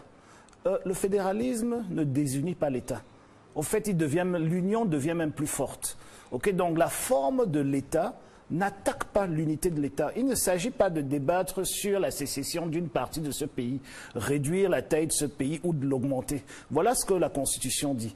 Donc si la forme de l'État, si on parle de la forme de l'État, on n'attaque pas la Constitution telle qu'elle est aujourd'hui. Et je crois que les constitutionnalistes et autres l'ont déjà démontré. Alors, on avait un article équivalent dans la Constitution de 1971 sur le fédéralisme. Voilà. Était même plus sévère en ce qui concerne ce qu'il faudrait pour changer la nature fédérale de l'État. Donc je pense qu'on sait ce qu'on fait avec les constitutions dans nos pays africains, on sait ce qu'on peut en faire et on sait à quoi ça sert. Donc je pense que, je pense que le bien-être du citoyen, c'est ce qu'il faut viser. Le gars qui meurt dans la pauvreté à l'Est, n'est-ce pas, ou le gars des Kribi qui se sent dépossédé, dans une constitution qui parle des autochtones, mais il faudrait voir. On a des problèmes sérieux qui sont en bas, qui sont en train de remonter, parce qu'on est dans un pays qui est complètement mal géré par une petite groupe d'oligarques qui ne pensent qu'à leur ventre. Tout à fait. Et c'est aussi simple que ça. Il y a une autre chose pour que je n'oublie pas. Moi, je ne veux pas faire le débat. Non, c'était pas un débat. L'interprétation du député authentique en droit, c'est vous qui votez les lois. Mais il y a autre chose, je pense qu'il faut préciser, et ça intéresse les dirigeants de ce pays. Je pense qu'il faut que Paul Biya lui-même revoie ses interlocuteurs anglophones. Et je pense que quand on rentre dans l'analyse politique de la question, il y a là aussi un problème. Et là aussi, on trouve peut-être la raison véritable pour laquelle, à un moment, on a tenu à casser le consortium. Parce que je crains que certains interlocuteurs du président Biya en zone anglophone, qui se faisaient passer pour des personnes indispensables et incontournables, ayant senti monter la légitimité des leaders du consortium, ayant senti le danger d'être à un moment débordés et peut-être que ces leaders leur avissent la vedette aux yeux de leur créateur à eux tous, eh bien, ils ont développé des stratagèmes pour effectivement les jeter en prison et restaurer leur légitimité. Et je pense que ça pose un problème réel aussi en zone anglophone. Je le dis pour y avoir séjourné. Ceux ici qui parlent... Il n'y a pas qu'en zone anglophone. Parlent en notre nom. Oui, mais je dis, puisqu'on parle de la crise anglophone, il y a ce problème. Et ailleurs même, c'est plus grave encore. C'est plus grave. C'est-à-dire que Boko Haram est arrivé, pourquoi? Comment ça, Boko Haram? Écoutez, j'aime la façon dont il parle, qu'il le dit puis y avoir séjourné. On dirait qu'il est dans un pays étranger. Tu vois? Non, quand vous pensez comme un francophone, vous trouvez beaucoup de mal. Quand vous pensez également comme un anglophone, vous trouvez beaucoup de mal. Mais quand on va commencer à penser comme Camerounais, on va seulement trouver des solutions. C'est ce que j'ai toujours dit. Non, ben je disais, il y a un double braquage évident. Il y a un braquage constitutionnel qu'on ne peut pas éviter. Il y a un braquage électoral aussi. Et c'est parce qu'il n'y a pas de relais entre les gouvernants et les gouvernés, pour rejoindre ce qu'il disait, qu'on a autant de problèmes. Vous pouvez me dire ce que vous voulez. Moi, je suis député de Voury Centre. Il n'y aura jamais... un groupe terroriste qui va éclore à Voury Centre sans que je sois au courant. Voury, c'est pas en zone anglophone. Sans que je ne sois au courant. Sans que je ne sois au courant. Ok, parce que je suis en phase avec les populations. Et c'est parce que vous avez des gens qui sont mal élus, qui se prennent pour les représentants des peuples, mais qui sont passés par des élections, entre guillemets, nominations. Mais moi, j'en ai discuté avec... parce que le temps tourne, je suis obligé de l'évoquer. J'en ai discuté avec des étrangers, avec des gens qui ne connaissent pas le Cameroun dans ces subtilités-là, qui se disent... Est-ce que ça ne vous choque pas que l'on parle le Cameroun dans ces subtilités-là, qui se disent... Est-ce que ça ne vous choque pas que l'on puisse avoir une bagarre entre anglophones et francophones en 2017? Est-ce que ce vocable-là même, d'anglophone et de francophone, ne vous dérange pas? C'est choquant. Non, mais le problème que je pose, c'est que c'est vrai, le mélange n'a pas été bien fait. C'est une bonne idée d'avoir un Cameroun uni avec francophones et anglophones. Mais il se pose un problème du mélange. Vous savez, pour faire bouillir l'huile et l'eau, il faut que ça chauffe à une certaine température pour que ça se mélange. Mais lorsque le mélange pas bien, ça pose problème. Et je trouve ça un peu historique parce que les anglophones sont sortis d'un système parlementaire pour joindre les frères francophones qui ont un système présidentialiste. Donc c'était difficile pour les anglophones de comprendre les francophones. Le mécanisme. Et c'est difficile pour les francophones de comprendre les anglophones. Donc ça a pris du temps. Et petit à petit, ça commence à venir parce que... C'est un argument culturel parce que le problème, il est plus profond. Et c'est ce que Louis a dit au début. Le problème est plus profond. anglophone, francophone, certes, mais c'est un problème de territoire. Oui. L'histoire, le Cameroun, l'Ouest Cameroun était un État indépendant dont on parle de Territoire ou pas territoire? Donc, oui, justement, ça veut dire qu'on traite avec deux unités politiques. Deux entités. Entités politiques qui se sont mis ensemble. Bon. Quand il y a sous certaines mal conditions vivre entre les deux, c'est le réflexe de tout. Mais ce mal vivre ne doit pas amener à la division, à la séparation. Ah, ça, c'est l'obligation. C'est l'État qui a de s'assurer voilà. Que cela n'explose pas. Pour que ça reste ensemble, il faut que. C'est le garant de l'unité nationale. D'ailleurs, regardez à côté, ce mal vivre, ça peut être dans un État unitaire. Au Cameroun, je l'ai dit, on sait bien de mettre autochtones dans la Constitution, mais on est en train de voir que beaucoup de peuples autochtones subissent une pression. Alors, moi, je suis de ceux qui pensent que même s'il y a division aujourd'hui, il n'y aura pas cataclysme au Cameroun. Je pense que entre 60. Votre division se situe à quel niveau? Oui, fédéralisme c'est là, ou... justement. Il y a des États fédéraux sur la planète. Ce pays a été fédéral pendant 11 ans. Et je refuse qu'on parle du fédéralisme comme une division. Voilà. C'est une forme de l'État. Ça ne change rien à l'unité de l'État. Le problème, si vous permettez, le problème, il est ailleurs. Moi, je n'épouse pas l'idée du fédéralisme parce qu'un État comme le nôtre, qui est aujourd'hui dans une situation exsangue, doit éviter une superposition institutionnelle. Parce que ça nous coûterait de l'argent inutilement. On a déjà appris à vivre ensemble, consolidons le vivre ensemble. Non, ça coûterait moins, Cabal, ça coûterait moins. Non, moi je dis, travaillons dans le fond. Écoutons les préoccupations des uns et des autres. C'est-à-dire, même si aujourd'hui vous partitionnez l'État, ben écoutez, on restera un même État. Hein. Ce sera toujours un État. Ce sera toujours un État. Je dois juste dire, malheureusement, le temps tourne vite. Hein. On a toujours cette obligation-là. On ne partitionne pas l'État pour en faire un État fédéral. C'est une forme de l'État. Il reste unitaire et fédéral. Je vois qu'on ne pourra pas vous arrêter. Merci, monsieur, d'avoir accepté de venir débattre ici. C'était un plaisir. Nous, on reviendra pour continuer. Nos gouvernants vont apprendre votre leçon. On reviendra et on discutera toujours pour faire avancer les choses. Merci à vous d'avoir accepté de venir débattre. Le débat africain s'est terminé pour aujourd'hui. Nous vous donnons rendez-vous la semaine prochaine, même heure, même fréquence, pour un autre débat avec Olivier Raoul et Delphine Michaud qui sont restés à Paris ce coup-ci. À très vite. Restez à l'écoute.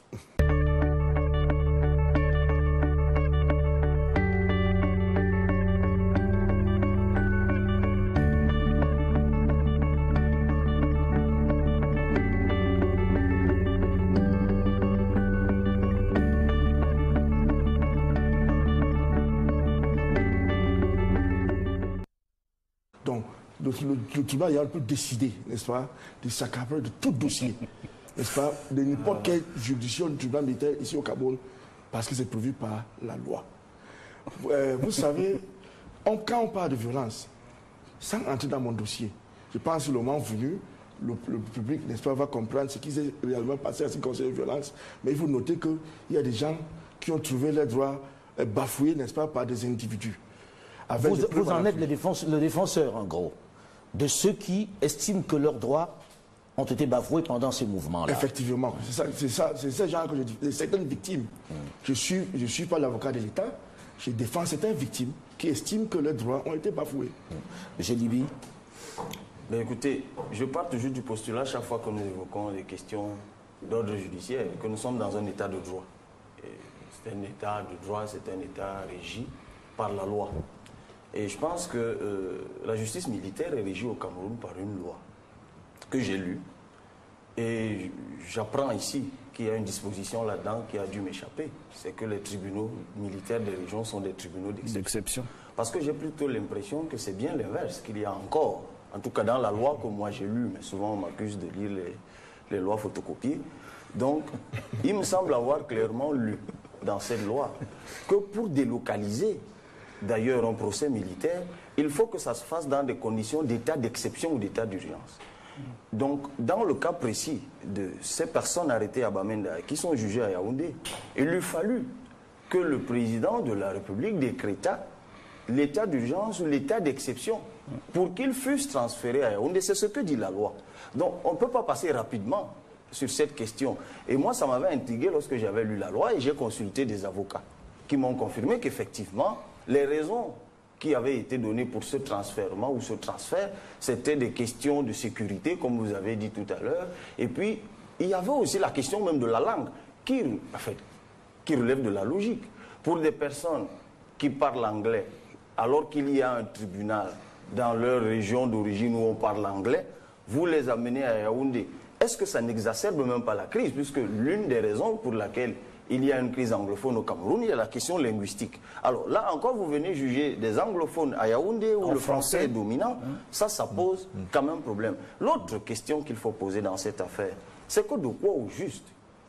Pourquoi au juste on poursuit ces personnes? Tout à fait. Bon, évidemment, je ne voudrais pas qu'on m'accuse de commentaires tendancieux parce que c'est en cours. Mais bon, comme je suis juriste dans une vie vous êtes parallèle... coutumier du fait. Oui, en quelque sorte aussi. Mais bon, je me pose quand même une question simple. En fait, comme tout citoyen camerounais, quand j'apprends qu'on a arrêté des gens, c'est normal. Quand il y a eu une crise, des débordements, des gens ont cassé, c'est normal qu'on arrête des gens. Donc, quand vous êtes au tribunal, la première question que je pose, c'est que de quoi? Qu'est-ce qu'on vous reproche? Pourquoi vous êtes poursuivi? En matière infractionnelle, il y a 3 éléments, en fait, 2 qui sont fondamentaux. L'élément matériel et l'élément intentionnel. Dans leur cas, ceux qui sont au tribunal, quel est l'élément matériel qui est retenu contre M.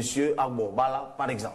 C'est-à-dire, j'attends toujours aujourd'hui qu'on me dise, parce qu'on a égrené un certain nombre d'infractions simplement parce que ça figure dans le code pénal ou dans la loi qui institue, en fait, je ne sais plus, la loi qui lutte contre le terrorisme. Attentat de ceci, atteinte à ceci, atteinte à cela. Mais quels sont les éléments matériels sur lesquels ça repose? Et bien en vérifiant, je me suis rendu compte qu'il y a un autre dysfonctionnement. En matière de justice militaire au Cameroun, mais on n'en parle pas suffisamment. C'est qu'en la matière, le commissaire du gouvernement, qui est un peu le procureur du tribunal militaire, n'a pas obligation d'expliciter les charges qu'il a retenues contre... Et c'est dans la loi. C'est-à-dire qu'on est en fait dans un système, et on ne le dit pas suffisamment, où un commissaire du gouvernement, puisque le représentant de l'État, peut décider de vous condamner sans dire exactement pourquoi il vous condamne. Plus en matière judiciaire, et c'est un basique, je parle sur le contrôle des avocats, lorsque vous m'accusez d'une chose, il faut que vous m'informiez. Comment je le sais?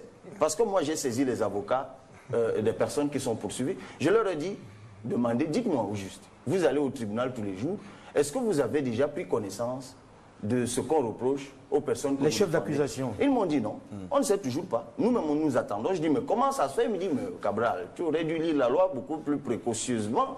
C'est que, c'est que il y a cet élément. Et lorsqu'on adoptait cette loi antiterroriste, on avait beau crier.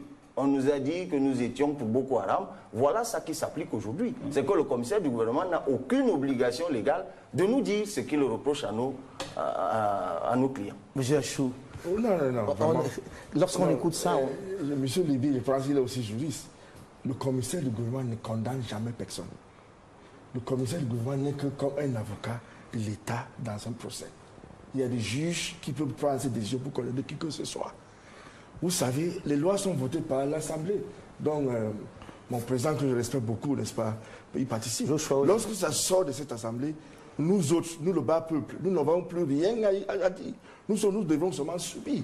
On doit seulement respecter la loi, même si c'est mauvais. C'est la loi.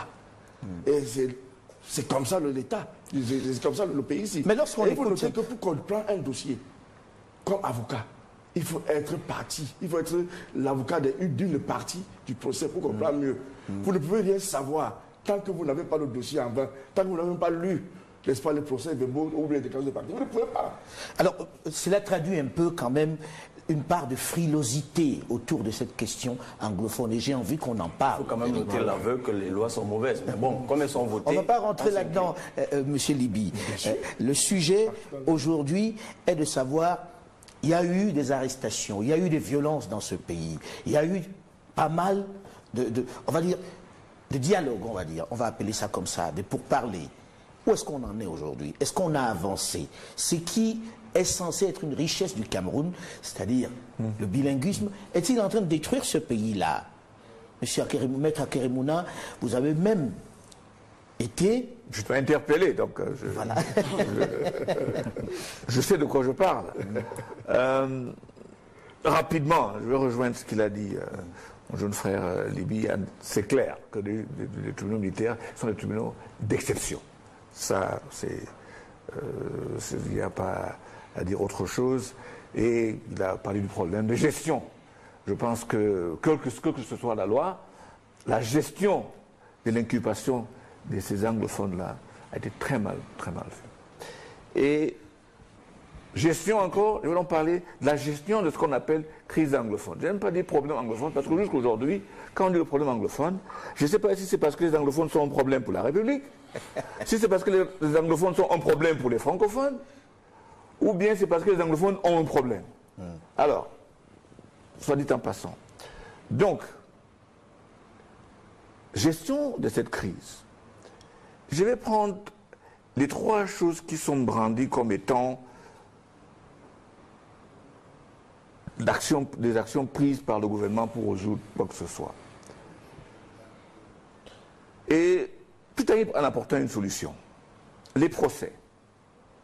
Vous savez, moi je pense que l'objectif ultime, c'est que la paix règne. Qu'est-ce qu'on devrait faire? En ce qui concerne ceux qui sont devant le tribunal militaire, mais ce texte prévoit qu'on peut arrêter les poursuites à tout moment. C'est même repris dans le texte qu'ils vont voir, ce qu'on appelle le procès.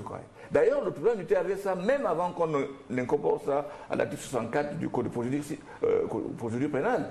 Donc là où on est là, l'État est à même d'arrêter ça. Pour vous, cela veut dire que l'État ne veut pas d'apaisement? Oui. En ce qui concerne les...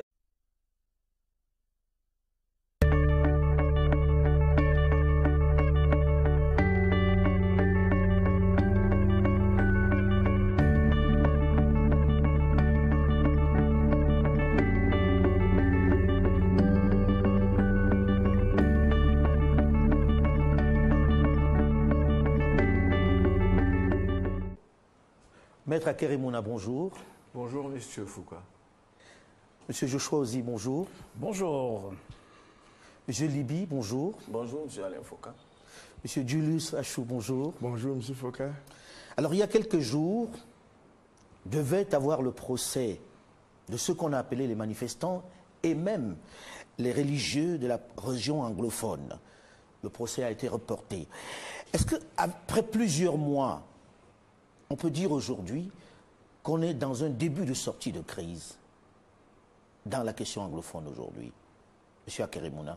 Il faut comprendre la relation que vous faites entre le procès et cette sortie de crise parce que ça pose deux questions différentes à laquelle il faudrait avoir deux réponses différentes. En ce qui concerne le renvoi, c'est le procès qui s'est passé donc hier, je pense, au tribunal militaire. Et c'est désolant pour la simple raison qu'il y a des gens qui sont enfermés et on ne s'empresse pas pour les juger. Tantôt, c'est les témoins qui ne sont pas là. Je dois dire que les témoins qui ne sont pas là, c'est les témoins, c'est les commandants de compagnie, c'est les commissaires de police. Donc, ce sont des gens sur lesquels, n'est-ce pas, le système a des moyens de faire venir. Et puis, hier, le renvoi, c'était parce qu'un membre de la collégialité n'était pas été à mission. Ce que moi, je déplore, c'est... Tout le monde sait que ce procès draine beaucoup de confrères, avocats qui viennent du nord-ouest, de Douala, de partout. Et c'est plus simple parce qu'ils sont structurés. Il y a un lead counsel, un chef de file, qu'on peut appeler pour dire que le procès n'aura pas lieu. On n'aura pas 80 avocats qui partent de partout avec tous les risques. Mais pour vous, ce report, c'est volontaire? Est-ce que ça procède d'une situation, d'un climat? Volontaire ou non, c'est pour ça que j'ai fait la corrélation entre les deux. Volontaire ou non, c'est un report qui est mal géré. Et quand c'est mal géré, ça transmet un autre message. Donc, peut-être c'est volontaire. Est-ce qu'une autre façon de punir? Et je pense que pour un procès qui est regardé de partout dans le monde, on gagnerait à gérer ça avec plus de transparence. Parce qu'un simple coup de fil au chef de file pour dire, écoutez, désolé, un membre de la collégialité ne sera pas là, va rendre la chose plus facile. Alors, Maître Achou, vous étiez à ce procès. Est-ce que c'était prévisible ce report? Et quelle est la réaction lorsqu'on vous dit que ça a été mal géré? Vous savez, au Cameroun, il est d'habitude, n'est-ce pas, que lorsqu'on vient devant les juridictions, c'est difficile, n'est-ce pas, de prévoir ce qui peut se passer. Parce que je parle sur le contrôle de M. le bâtonnier. Ce n'est pas la première fois que nous sommes venus, quand on vient à l'audience à 7 h le matin et ça commence à midi. Donc, nous, en tant que praticiens du droit, d'après mon expérience, on ne peut jamais prévoir ce qui s'est passé à une audience donnée. Oui, mais dans le même temps, il vous dit qu'on savait que celui qui était absent hier ne devait pas être là, qu'il serait en mission. Peut-être il est dans le secret, n'est-ce pas, de ceux qui prennent des décisions, mais à mon avis, moi, je suis avocat dans le procès, je n'étais pas au courant du fait qu'un membre du collège n'était pas là. Mais vous comprenez que cela puisse être interprété comme une façon de montrer aux autres, parce que j'ai vu des gens qui le disaient, une façon de montrer aux autres que c'est le pouvoir à Yaoundé qui a la main et que sur la question anglophone, on garde la main dure. En principe, le pouvoir doit avoir la main sur tout dans ce pays, c'est normal. Et deuxièmement, lorsque vous êtes un pessimiste, vous allez rester pessimiste. Lorsque vous êtes un optimiste, vous allez toujours rester optimiste. Moi, je suis un optimiste. Donc pour vous, chaque fois qu'il y a un problème, ce qui m'importe, c'est de trouver la solution. Monsieur Jochosi, avant de passer à la question anglophone à proprement parler, on y est d'ailleurs, comment interpréter ce report, d'après vous? Écoutez, on sait très bien que quand la justice est retardée, elle est refusée. Donc il faut déjà comprendre ce procès. C'est-à-dire la première chose bizarre et qui démontre à merveille que c'est un procès politique, c'est que il y a eu des manifestations dans le sud-ouest et dans le nord-ouest du Cameroun. Et par la suite, des gens ont été enlevés chez eux, pas sur la voie publique, mais chez eux, dans leur domicile, à des heures où normalement les interventions n'ont pas le droit, d'après le droit, on n'a pas le droit d'aller intervenir dans les domiciles privés à ces heures-là. Et ces gens ont été enlevés et transportés mano militari vers les geôles de Yaoundé. Il faut comprendre qu'au Cameroun, ils ont été traduits devant le tribunal militaire. Il faut comprendre qu'au Cameroun, les tribunaux militaires existent dans toutes les régions. Donc il y avait une juridiction qui avait la possibilité de les entendre chez eux. Mais pour des raisons de sécurité, à cette période-là, peut-être que cela s'explique. Nous sommes en pleine guerre contre Boko Haram. Et des terroristes, les vrais, cette fois-ci, qui tuent des milliers de gens dans l'extrême nord, sont jugés à Maroua. Ils ne sont pas transportés à Yaoundé. Dans l'extrême nord du pays. Okay, donc vous ne pouvez pas me dire qu'un avocat pense que ses droits fondamentaux sont bafoués. Et il le fait savoir. Et lui, il est enlevé et il est amené à Yaoundé pour y être jugé. Et des gens qui tuent des milliers de Camerounais dans l'extrême nord ne sont pas enlevés parce que là, subitement, il n'y a plus de problème de sécurité. Donc c'est tout ça qui démontre que c'est un procès politique. Et il faut aussi comprendre que je pense, à mon humble avis, que le tribunal est un peu embêté. Il ne s'attendait pas à cette réaction qui vient d'ailleurs du monde entier. Parce que j'étais au tribunal la dernière fois que ça a été renvoyé, il y avait des avocats qui venaient un peu de partout, de l'Angleterre, des États-Unis, etc. Donc je pense qu'ils sont un peu embêtés. Et il faut aussi comprendre que nous avons reçu un code sur la justice militaire à l'Assemblée nationale que nous avons étudié et qui est passé, qui sera promulgué dans les jours à venir. Et dans ce code, il y a une disposition qui encadre l'arrêt des poursuites.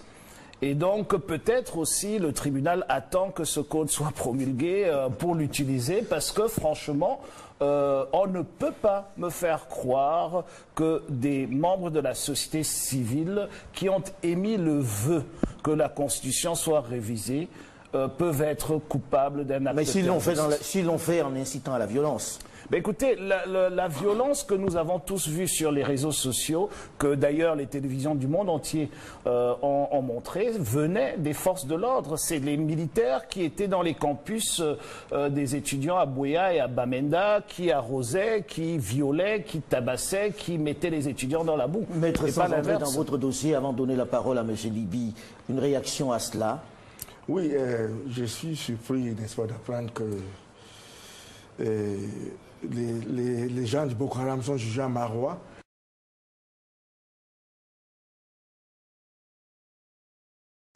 Rappeler à M. le Président que au Cameroun, le tribunal militaire se trouve à Yaoundé. Les autres tribunaux qui se trouvent dans les régions sont des tribunaux d'exception. Linguisme, un vrai avantage, pas un handicap. C'est-à-dire, depuis ma abord, il faut qu'on accepte que ce n'est pas le gouvernement qui est la cause génératrice de ce problème. Ce problème sort du fait que les avocats ont décidé de ne pas aller aux audiences et les enseignants ont décidé, n'est-ce pas, de ne pas aller enseigner les enfants. Et les écoles ont fermé leurs portes. Pour de bonnes raisons ou pas? Non, pour de bonnes raisons ou pas. Donc il faut noter que cette violence ou bien cette atmosphère n'a pas été créée par le gouvernement. Car cela ne tient. Oui, mais qu'il le fasse, c'était pour des bonnes raisons ou pas? Non, je ne veux pas juger, parce qu'au Cameroun, chacun a le droit de dire ce qu'il pense et de faire ce qu'il veut conformément à la loi. Ah, c'est pas ce qu'il t'a fait par le CED, justement, on s'est interpellé parce que je suis maître Atou. C'est maître Atou qui parle. Au Cameroun, chacun a le droit de penser ce qu'il pense et dire ce qu'il veut. Mais comme ça, conformément à la loi. Ne dépense pas, n'est-ce pas, votre nez. Vous savez, ce n'est pas le gouvernement qui a causé le problème de cette crise. Mais quand je regarde du côté du gouvernement, qu'est-ce que le gouvernement a déjà fait? Je constate que, disons, 3 cas de revendication, n'est-ce pas, de ceux qui ont causé cette crise, ce n'est pas une crise en tant que telle, cette atmosphère incompréhensible. 3 cas ont été, n'est-ce pas, réglés par le gouvernement. C'est réglé? Oui, 3 cas. Lesquels confrères? Par exemple, on a muté la plupart des enseignants francophones qui se trouvent dans la zone anglophone, qui ne comprenaient même pas l'anglais. On a également fait buter les magistrats, n'est-ce pas, qui ne comprenaient pas le common law. On les a enlevés, n'est-ce pas, la plupart, n'est-ce pas, dans la zone anglophone. Ils sont en train de vouloir créer, n'est-ce pas, le common law bench à la Cour suprême. Ils sont en train de vouloir, n'est-ce pas, instaurer, n'est-ce pas, le système de common law à l'ENAM. Donc moi, j'estime que... L'ENAM qui est l'École nationale d'administration de la magistrature. Oui. Le problème, c'est dans la crise, malgré tout ça, n'est-ce pas, cette atmosphère incompréhensible existe. Parce que les enfants qui n'ont rien fait ne vont pas à l'école. Parler des enfants de la zone anglophone. Les hommes d'affaires qui vont au marché, il y a des jours, on dit ville morte, ils n'en vont pas s'occuper de leurs activités. Et ce n'est pas du fait du gouvernement. Et il faut qu'on dise les choses face à face. Moi, je suis parmi ceux qui ont dit non. Moi, je ne vais être jamais marginalisé. Parce qu'il y avait un problème de marginalisation des anglophones. Mais moi, je dis que pour moi, je suis Camerounais et je pense comme un Camerounais, pas comme un anglophone ou un francophone. Parce que j'ai constaté que lorsque vous pensez comme un anglophone, il y a un problème au Cameroun. Lorsque vous pensez seulement comme un francophone, il y a un problème au Cameroun. Mais lorsque vous pensez comme un Camerounais, dans votre tête, vous-même, vous allez tout faire pour régler le problème qui se pose. Et c'est comme ça que je vois la chose. Et je pense que c'est comme ça que le gouvernement est en train de regarder. Parce qu'on ne regarde pas sur la base des problèmes sectoriels. Parce qu'aujourd'hui, c'est les anglophones. Demain, ça peut être qui? Donc il faut qu'un certain nombre de problèmes soient réglés, n'est-ce pas, une fois et pour de bon. Alors, justement, dans la première émission que nous avons consacrée à cette crise, à cette question anglophone, vous disiez, Maître Keremouna, que c'était une question de gouvernance d'abord. Et je persiste. Alors, Monsieur Liby, avec le recul, est-ce une question anglophone ou une question de gouvernance? Je pense que c'est les deux. Je pense que c'est les deux parce que les anglophones sont une entité qui a une histoire. J'aime toujours rappeler qu'eux, ils ont eu le choix. Il n'y a pas eu de référendum en partie francophone. Eux, ils ont eu le choix à un moment d'appartenir au Cameroun que nous avons aujourd'hui ou pas. Et puis... C'est un autre débat, ça. Si vous voulez. Et puis, que vous le vouliez ou non, des personnes qui ont expérimenté le fédéralisme pendant 11 ans, c'est-à-dire de 61 à 72, et qui en sont sortis, ont tout à fait le droit de vous dire que lorsque nous faisons une comparaison entre la période où nous étions dans le fédéralisme et la période où nous nous trouvons maintenant, nous avons le sentiment que nous vivions mieux quand nous étions sur le fédéralisme. Et ça, c'est une étude comparative qui peut fonder une revendication visant à rentrer vers une période ou alors une structuration juridique, parce que simplement les gens estiment avec une forte décentralisation. Le dire, c'est pas prendre parti, c'est scientifique, c'est une analyse. Deuxième chose, si vous le voulez, c'est peut-être une digression. Moi, je voulais dire à la suite de Maître Keremouna que moi, je ne suis pas d'accord pour qu'on libère les gens avant de les avoir jugés. Parce qu'on est dans un état de droit. Quand vous avez arrêté des gens, s'ils sont convaincus d'infraction, vous les jugez. Ça veut dire que vous établissez la preuve de ce qu'ils ont commis une infraction. Maintenant, le président de la République dispose du droit de grâce.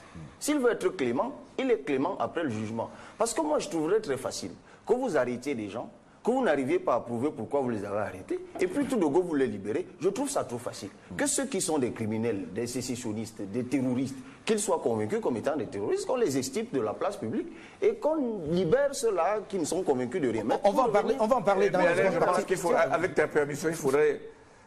J'ai demandé l'application des textes, parce que ce n'est pas moi qui ai inventé. Non, les procès, c'est dans le texte qui permet de faire l'arrêt de poursuite. Non, je ne remettais pas en cause le texte. Oui, oui. Non, donc le procès dans le texte. On est dans un contexte où et les organisations internationales et les gens réclament cela pour que nous puissions évoluer.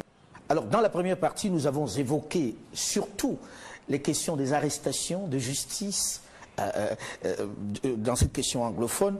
J'ai envie dans cette seconde partie que l'on évolue et qu'on parle des solutions. Beaucoup de solutions, parce que c'est un avantage d'avoir un pays où on parle les deux langues. Je suis heureux sur ce plateau, on a parlé tous français, mais si on avait changé les langues et on avait parlé en anglais, ce serait toujours d'aussi bonne facture, ce qui est un réel avantage. Et c'est pour cela que la plupart ici, je ne pense pas que sur ce plateau il y ait des sécessionnistes. Quelle est la solution pour avancer dans cette question anglophone ou de gouvernance? Chacun appellera ça comme il voudra. J'ai envie de commencer par M. Liby, qui a terminé la première partie, que j'ai dû interrompre. Oui, alors là, vous me permettez peut-être d'achever. Rapidement, très rapidement. Non, ce que je voulais dire, c'est que je suis absolument d'accord avec vous, maître, lorsque vous dites qu'il y a un certain nombre de choses qui ont été faites. Mais partons d'un constat. Qu'est-ce qui a exacerbé la crise? C'est le gouvernement. Vous êtes avocat. Lorsque les avocats se lèvent un matin, formulent des revendications une fois, deux fois, trois fois, quatre fois, je ne sais pas, une infinité de fois, et exerçant leur droit de gréver, s'habillent en robe noire, décident de marcher pacifiquement dans la rue. Vous venez les bastonner comme de vulgaires bandits, vous les traînez dans la boue, et puis vous dites qu'ils sont des terroristes. Alors que 4 mois seulement plus tard, on les a bastonnés en novembre, et curieusement, en avril, tout ce que vous venez de citer, maître, c'est bien ce que les avocats revendiquaient en novembre lorsqu'ils ont marché. Vous les bastonnez quand même entre-temps, vous les jetez en prison, et 4 mois plus tard, vous vous arrogez les solutions, puisque vous parlez de solutions, et vous voulez nous dire que vous voulez la paix. Non, c'est le gouvernement qui l'a fait. Si vous voulez, on aborde la même question du point de vue des revendications des enseignants. Qu'est-ce qui s'est passé avec les enseignants? C'est qu'ils ont pendant longtemps revendiqué, pour le cas de l'enseignement supérieur d'ailleurs, que je connais mieux, au moins 1 an avant la crise, en tout cas l'exacerbation de la crise, des comités de suivi se tenaient au ministère de l'enseignement supérieur. Des résolutions avaient même été trouvées. Ces résolutions avaient même été validées par les deux parties, c'est-à-dire l'administration et les représentants des syndicats anglophones. Ça avait été transféré au premier ministère où c'est resté dans des tiroirs pendant 1 an, jusqu'à ce que les enseignants expriment leur ras-le-bol et puis commencent à manifester. Donc, quel que soit le bout par lequel vous prenez cette histoire, c'est notre immobilisme, notre inertie, et l'inertie qu'il faut imputer au gouvernement actuel qui ont débouché sur cette crise. Maintenant, les solutions, si vous voulez, elles sont simples. Elles sont d'ordre corporatiste, elles sont d'ordre politique. Les solutions corporatistes, elles avaient été évoquées dans les discussions avec le consortium. C'est vrai. Les prélats, les évêques, on a cette provision-là à l'article 64 du Code de procédure qui dit que dans l'intérêt de la paix, on peut arrêter. Donc ça veut dire que l'État a tous les outils. Je vous renvoie un peu en arrière, parce que j'ai eu à vivre cela. Quand on a fait la loi d'amnistie, ce qui concerne les putschistes, entre guillemets, c'était très mal rédigé. Bernard, mon associé et frère, votre frère, on s'est assis, on a repris ce texte. Et on l'a envoyé au secrétaire général de la présidence, M. Sadou Ayatou. Notre version a été envoyée à l'Assemblée et a été votée, d'où dans l'amnistie. Parce qu'à ce moment-là, c'était clair qu'il fallait que la paix règne, que les peuples soient réconciliés. Alors je ne comprends pas qu'on soit dans une situation où tout le monde, et les instances internationales, et les Camerounais, et même ceux de ces régions, disent libérer ces gens pour qu'on puisse respirer de nouveau. Mais on pourrait vous opposer la question de se dire, et si ces personnes ont contribué à détruire, ont piétiner, on va dire, les symboles de la République, ont demandé la sécession, par exemple. Est-ce qu'il y a pire, Alain, que de prendre les armes contre la République? Ces gens ont été amnistiés. Je pense qu'il faut pas. Il faut savoir ce qu'on va au finish. Si c'est pour avoir raison, ben on a raison, et puis il n'y aura pas un pays après. Oui, mais dans le même temps, lorsque vous dites ça, certains vous accusent de les soutenir parce que vous seriez sécessionniste. Écoute, moi, quand j'étais interpellé, parce qu'on a ouvert des enquêtes contre moi, je me suis assis, ça c'est pour rejoindre ce que disait M. Dibi tantôt, et on ne m'a pas dit ce qu'on me reprochait. On m'a dit que vous avez écrit tel article, et vous avez dit ça, ça et ça, pourquoi vous avez écrit cela? C'est au bout de 5 minutes que je demande à l'enquêteur, mais au juste, qu'est-ce que vous me reprochez? C'est là qui parle terrorisme, atteinte à la sûreté de l'État, sécession, bon, il y en a eu 5. Donc, je voulais aller très vite sur... rapidement, parce que le temps tourne vite. Justement, donc, j'ai parlé donc que l'État, là où nous sommes, a des outils qui permettent d'arrêter tant dans les tribunaux d'ordre judiciaire, tant dans les tribunaux militaires, a les outils d'arrêter tout. Fameux comité sur bilinguisme. Voilà. Inspiré souvent des Canadiens. Les Canadiens ont un comité de surveillance. Tout à fait. Qui veille à l'application de la Constitution. Donc c'est comme une police. Alors, nous avons déjà des problèmes d'application ou de mise en œuvre des textes. Alors, quand vous avez une commission qui a seulement voix consultative, qui va donc informer le politique, qui va transformer ça en texte pour que ça donne une solution... Pour vous, c'est inefficace. Et c'est une farce. Troisième volet, pour aller très vite, c'est ce qui concerne les magistrats anglophones. J'entends qu'on a fait un concours. Les résultats de ce processus-là pour avoir des magistrats anglophones, c'est dans 4 ans. Au mieux. Alors que dans l'article, une loi de, je crois, de 2004, qui dit que les avocats, et ça c'est la tradition common law, puisqu'on parle de common law, dans le système common law, 50% des magistrats sont des anciens avocats. Alors, si on veut aller vite, on va chez les avocats, qui ont de 10 ans de plus, on a recruté des anglophones, et dans les 3 mois, vous avez des magistrats anglophones. Avant d'aller plus loin, puisque je vais donner la parole au député Ozi, rassurez-moi, vous n'êtes pas sécessionniste. Pourquoi devrais-je vous rassurer? Parce que je suis anglophone. Puisqu'on l'a dit. Mais on sait qui? Moi, je trouve ça vraiment... Quand on me pose... J'ai dit ça à l'enquêteur qui me l'a dit. Pour moi, à Thierry Mouna, je trouve ça offensant. Parce que combien sont les anglophones qui ont dit que mon père a vendu les anglophones? Et quand j'entends un francophone me dire juste le contraire, ça me fait rire. Ça me fait rire parce que je pense qu'on est entré dans une situation dans notre pays où c'est facile de donner des labels parce qu'on ne peut pas résoudre des problèmes. Celui qui parle de moi, un citoyen camerounais, qui propose des solutions, et au lieu de répondre à ce que je propose, il préfère me donner un label, soit. Et ça ne change pas le fait qu'il y a des problèmes à résoudre. Et le plus vite on va les résoudre, le mieux c'est pour tout le monde. Mais si on reste dans cette logique de donner des noms aux autres et aux uns et aux autres, on va en arriver où on va arriver. Et ça va être catastrophique.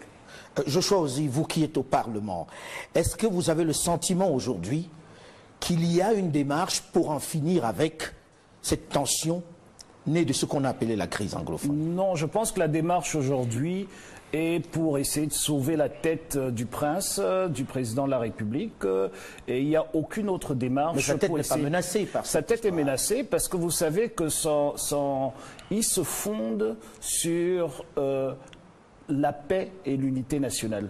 Il n'a apporté rien de plus à ce pays. Et partout où il passe, et chaque fois qu'il prend la parole, et chaque fois que ces turiféraires prennent la parole, on parle du père de la nation, de celui qui a apporté la paix, de celui qui incarne l'unité nationale, etc. Et aujourd'hui, nous n'avons plus de paix, nous n'avons plus d'unité nationale. Et donc, aujourd'hui, ce qu'on essaye de faire, ce que le gouvernement essaye de faire, c'est de sauver sa tête. Parce que vous ne pouvez pas m'expliquer, je reviens sur les leaders anglophones emprisonnés, vous ne pouvez pas m'expliquer que des gens qui étaient à la table de négociation avec le Premier ministre de la République se retrouvent en prison parce qu'ils sont terroristes. Pourquoi est-ce que le Premier ministre discutait avec eux? C'est quand les négociations échouent qu'ils deviennent subitement terroristes. Vous ne pouvez pas m'expliquer que les enfants qu'on a arrêtés dans des villages éloignés de la route principale, qui sont ici en prison aujourd'hui, vers Mbongue et tout ça, qui sont des terroristes. Vous ne pouvez pas m'expliquer tout ça. Donc il faut quand même aussi comprendre, pour aller dans le sens de Maître Akeremouna, avec l'absence de volonté politique de résoudre ce problème, c'est que le Cameroun a ratifié toutes les conventions, toutes, que ce soit des conventions africaines, de l'Union africaine ou internationales, l'ONU, etc., sur les droits de l'homme, où il est clair qu'un tribunal militaire ne doit pas juger des civils. C'est clair. On l'a encore rappelé au garde des Sceaux et au ministre de la Défense il y a 2 jours à l'Assemblée nationale. Nous sommes signataires de tous ces engagements-là. Et donc, ils sont au-dessus de nos lois. Je dois rappeler que nous avions invité dans ce magazine plusieurs personnalités du gouvernement. Le gouvernement nous a écrit pour nous dire que certains ministres seraient sur ce plateau. Il devait y en avoir 2. Et nous avons découvert, dans le premier rendez-vous que nous avons pris, qu'ils ne viendraient pas à la dernière minute. Encore aujourd'hui, on s'est rendu compte qu'ils ne veulent pas en parler. Je veux avoir la faiblesse de penser que c'était parce que les ministres étaient occupés, mais 2 fois, ça fait beaucoup. Seulement, on ne pouvait pas, encore une fois, reporter l'émission, parce qu'à ce rythme-là, on ne la ferait pas. Et ceux qui sont en face commencent à croire que nous avons également passé un accord avec le gouvernement pour ne jamais parler de la question anglophone. J'ouvre la porte à ceux du gouvernement qui veulent enfin donner une explication ou répondre aux critiques qui leur sont faites. Là, j'ai sur ce plateau celui qui est un peu perçu comme étant le défenseur de ce gouvernement, même si, très honnêtement, vous défendez plutôt les victimes, comme vous l'avez dit, des violences qu'il y a eu dans cette région-là. Vous êtes de cette région, sur ce plateau, il y en a, sur les 4, il y en a 3 qui sont anglophones, même s'ils parlent parfaitement le français. Avez-vous le sentiment, vous, en tant qu'anglophone, là vous sortez de la peau du défenseur des victimes, que ce gouvernement aujourd'hui fait des efforts pour amener la paix et pour faire de cet avantage camerounais le bilan? Les discussions ont achoppé sur les revendications politiques, mais je pense que c'est là la solution. Il faut conjuguer les deux. On ne peut pas dissocier les revendications politiques des revendications corporatistes ou penser que la solution résiderait seulement à n'accorder d'attention qu'aux solutions corporatistes. Il y a des avancées sur ce point pour les enseignants, pour les magistrats, pour les avocats. Il y a des avancées. Donc il y a des réelles avancées. Oui, mais aujourd'hui, regardons-nous en face et disons-nous la vérité. Où se trouve le problème? Moi, j'étais à Bamenda et j'ai été écœuré comme vous de voir que des enfants n'allaient pas à l'école. Monsieur Foka, ça, c'est une situation grave. Parce que moi, je pense que ces enfants qui vont faire 1 an sans aller à l'école, 2 ans sans aller à l'école, seront un problème politique encore plus tard. Moi, je plaide pour que les enfants rentrent à l'école. Mais pour que les enfants rentrent à l'école, on est obligé aujourd'hui de tenir compte aussi de ce que les parents de ces enfants disent. Parce que si les enfants ne vont pas à l'école, c'est parce que les parents les retiennent à la maison. Et parfois, les revendications de ces parents sont d'ordre politique. Moi, j'ai noté une chose, et ça, c'est un clin d'œil, si vous voulez, mais en réalité, c'est une tristesse aussi que j'exprime. J'ai noté, par exemple, à l'université de Bamenda, pendant que j'y étais, qu'on obligeait les francophones à composer en anglais. Et ça aussi, c'est un versant de la crise qu'on n'aborde pas beaucoup. À l'école normale de Bamenda, on impose aux francophones de composer en anglais, ce qui est inenvisageable en zone francophone, en tout cas dans un pays bilingue. Ici, en zone francophone, les anglophones composent en anglais. En zone anglophone, les francophones composent en français, mais là-bas, on impose, et quand ils se plaignent, on leur dit rentrez chez vous les francophones. Ça, c'est des choses que j'ai vécues en milieu intellectuel, et ça aussi, il faut le regretter.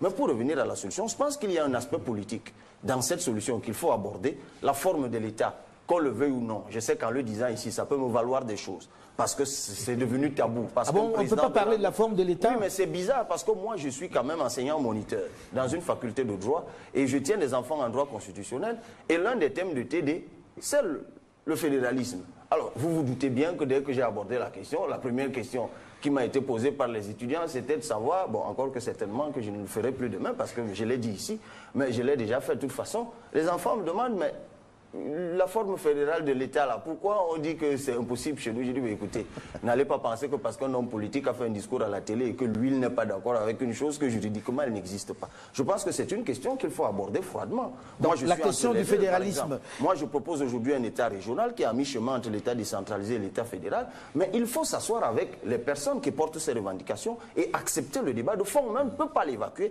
parce qu'un président a dit « je n'en veux pas ». Alors, justement, le député qui est là, est-ce un sujet abordé à l'Assemblée? Est-ce qu'on envisage une autre forme de l'État qui ne soit pas l'actuel? Pas la sécession, parce qu'on ne parle plus de sécession, mais est-ce que vous abordez la question du fédéralisme ou ce que vous avez appelé un État régional? Écoutez, je pense qu'il faut déjà faire le constat de l'échec de la décentralisation. Et il faut voir que la décentralisation... Voilà, il faut voir que il faut comprendre que la décentralisation qui a été inscrite dans la Constitution de 1996, qui n'est toujours pas appliquée aujourd'hui, était un consensus politique par rapport à l'État unitaire central et au fédéralisme qui faisait la discussion pendant la tripartite.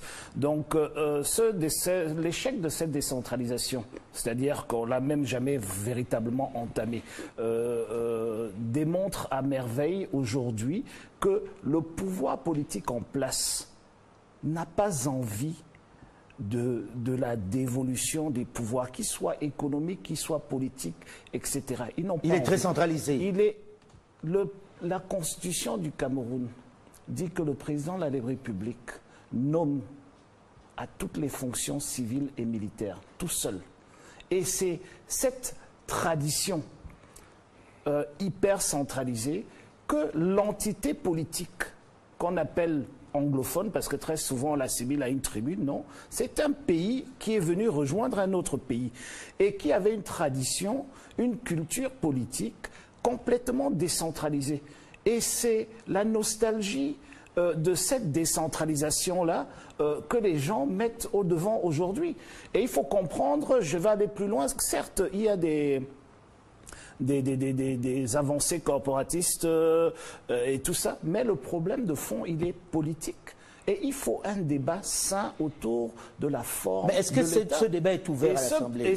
Non, il n'est pas ouvert, tout simplement parce qu'on a une majorité obèse du parti au pouvoir, et pour eux, c'est tabou. Mais parce dans que le la président de la majorité, République... comme vous dites, j'utilise vos termes, dans la majorité obèse dont vous parlez, il y a des anglophones. Je vais vous dire quelque chose qui m'attriste énormément. Un député de mon parti a pris la parole sur ce sujet et il a eu le lendemain un mandat d'arrêt. Un député, alors qu'il est protégé par l'immunité parlementaire. Il a eu un mandat d'arrêt. Il est dans le même mandat d'arrêt que le juge de la Cour suprême, Ayapol, qui est en prison aujourd'hui. Ah oui? Il est dans le même mandat d'arrêt. Donc, il faut comprendre que mais sous quel chef d'accusation? J'ai envie de comprendre. Un député qui évoque cette question. Vous me rejoignez maintenant. Hein? À chaque fois, c'est ça la question. Qu'est-ce qu'on reproche juste aux gens qu'on a arrêtés? Ben, écoutez, il attend la procédure au tribunal. Mais au trou. C'est les lois qu'ils ont votées. Ah oui, d'accord. Vous nous avez d'appliquer. Ah oui, d'accord. Juste, maître, pour vous dire que la loi sur le terrorisme, le banc du SDF, l'opposition camerounaise était sortie de la salle parce qu'on savait très bien que cette loi n'était pas faite contre Boko Haram ou pour lutter contre Boko Haram. Elle était faite pour faire passer M. Biya en 2018. Je suis d'accord, mais c'est la politique. Je te félicite d'être d'accord avec ça. Lorsque la majorité décide, il faut assumer. Non. Lorsque la majorité décide dans une assemblée, donc vous êtes... Tout à fait. Il faut assumer. Tout à fait. On va avancer. Un chef d'État est voté. Donc je disais... Il présente... Non, maître, on se soumet, mais on n'assume pas. Non, mais il faut assumer. On n'assume pas. Soit vous êtes député, vous n'êtes pas.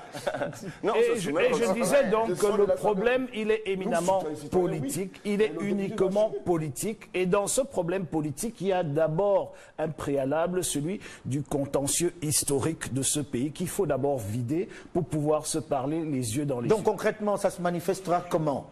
Mais écoutez, concrètement, je n'ai pas la solution miracle, mais il faut aborder le problème. Il faut que les gens se parlent. Il faut qu'on accepte d'en parler. Exactement, il faut qu'on accepte d'en parler, que les gens se parlent. Et aujourd'hui, nous savons très bien que le mal de ce pays, la malgouvernance de ce pays, c'est que tout se décide à Yaoundé par des gens qui n'ont jamais été dans les villages pour lesquels ils prennent des décisions. Et donc, cette dévolution de pouvoir... autorisation pour sortir de la capitale. Exactement. Et donc, cette dévolution de pouvoir est nécessaire. Maintenant, nous proposons un fédéralisme, le nombre d'États peut être décidé par un référendum. Nous disons qu'aujourd'hui, nous pensons qu'avec 10 États, ça serait une bonne chose. Ça, c'est une position politique que nous avons, qui est connue, qui est sur la plateforme avec parlementaire. 10 États, mais c'est le nombre de provinces que l'on a aujourd'hui, de Tout régions. à fait, tout à fait. C'est de transformer les régions, c'est de donner une autonomie économique et politique à ces régions-là, aujourd'hui qui souffrent du fait que tous ceux qui y travaillent sont nommés par décret et donc ils ne répondent pas aux populations, au peuple, ils répondent plutôt à celui qui les nomme, le président de la République. Et c'est pour cela que nous avons ce sous-développement omniprésent dans nos régions. Alors, et il faut absolument, il faut comprendre que c'est de là que ça vient. Maintenant, tout le reste, c'est les avancées corporatistes, etc. Donc, c'est des avancées qui ont le fédéralisme besoin... serait une des solutions, et ce ne serait pas un fédéralisme simplement francophone, anglophone, mais un fédéralisme qui donne un peu plus de pouvoir aux différentes régions qui, pour l'instant, sont trop dépendantes. C'est une proposition que nous avons. Nous ne pouvons pas l'imposer. Nous disons qu'un référendum peut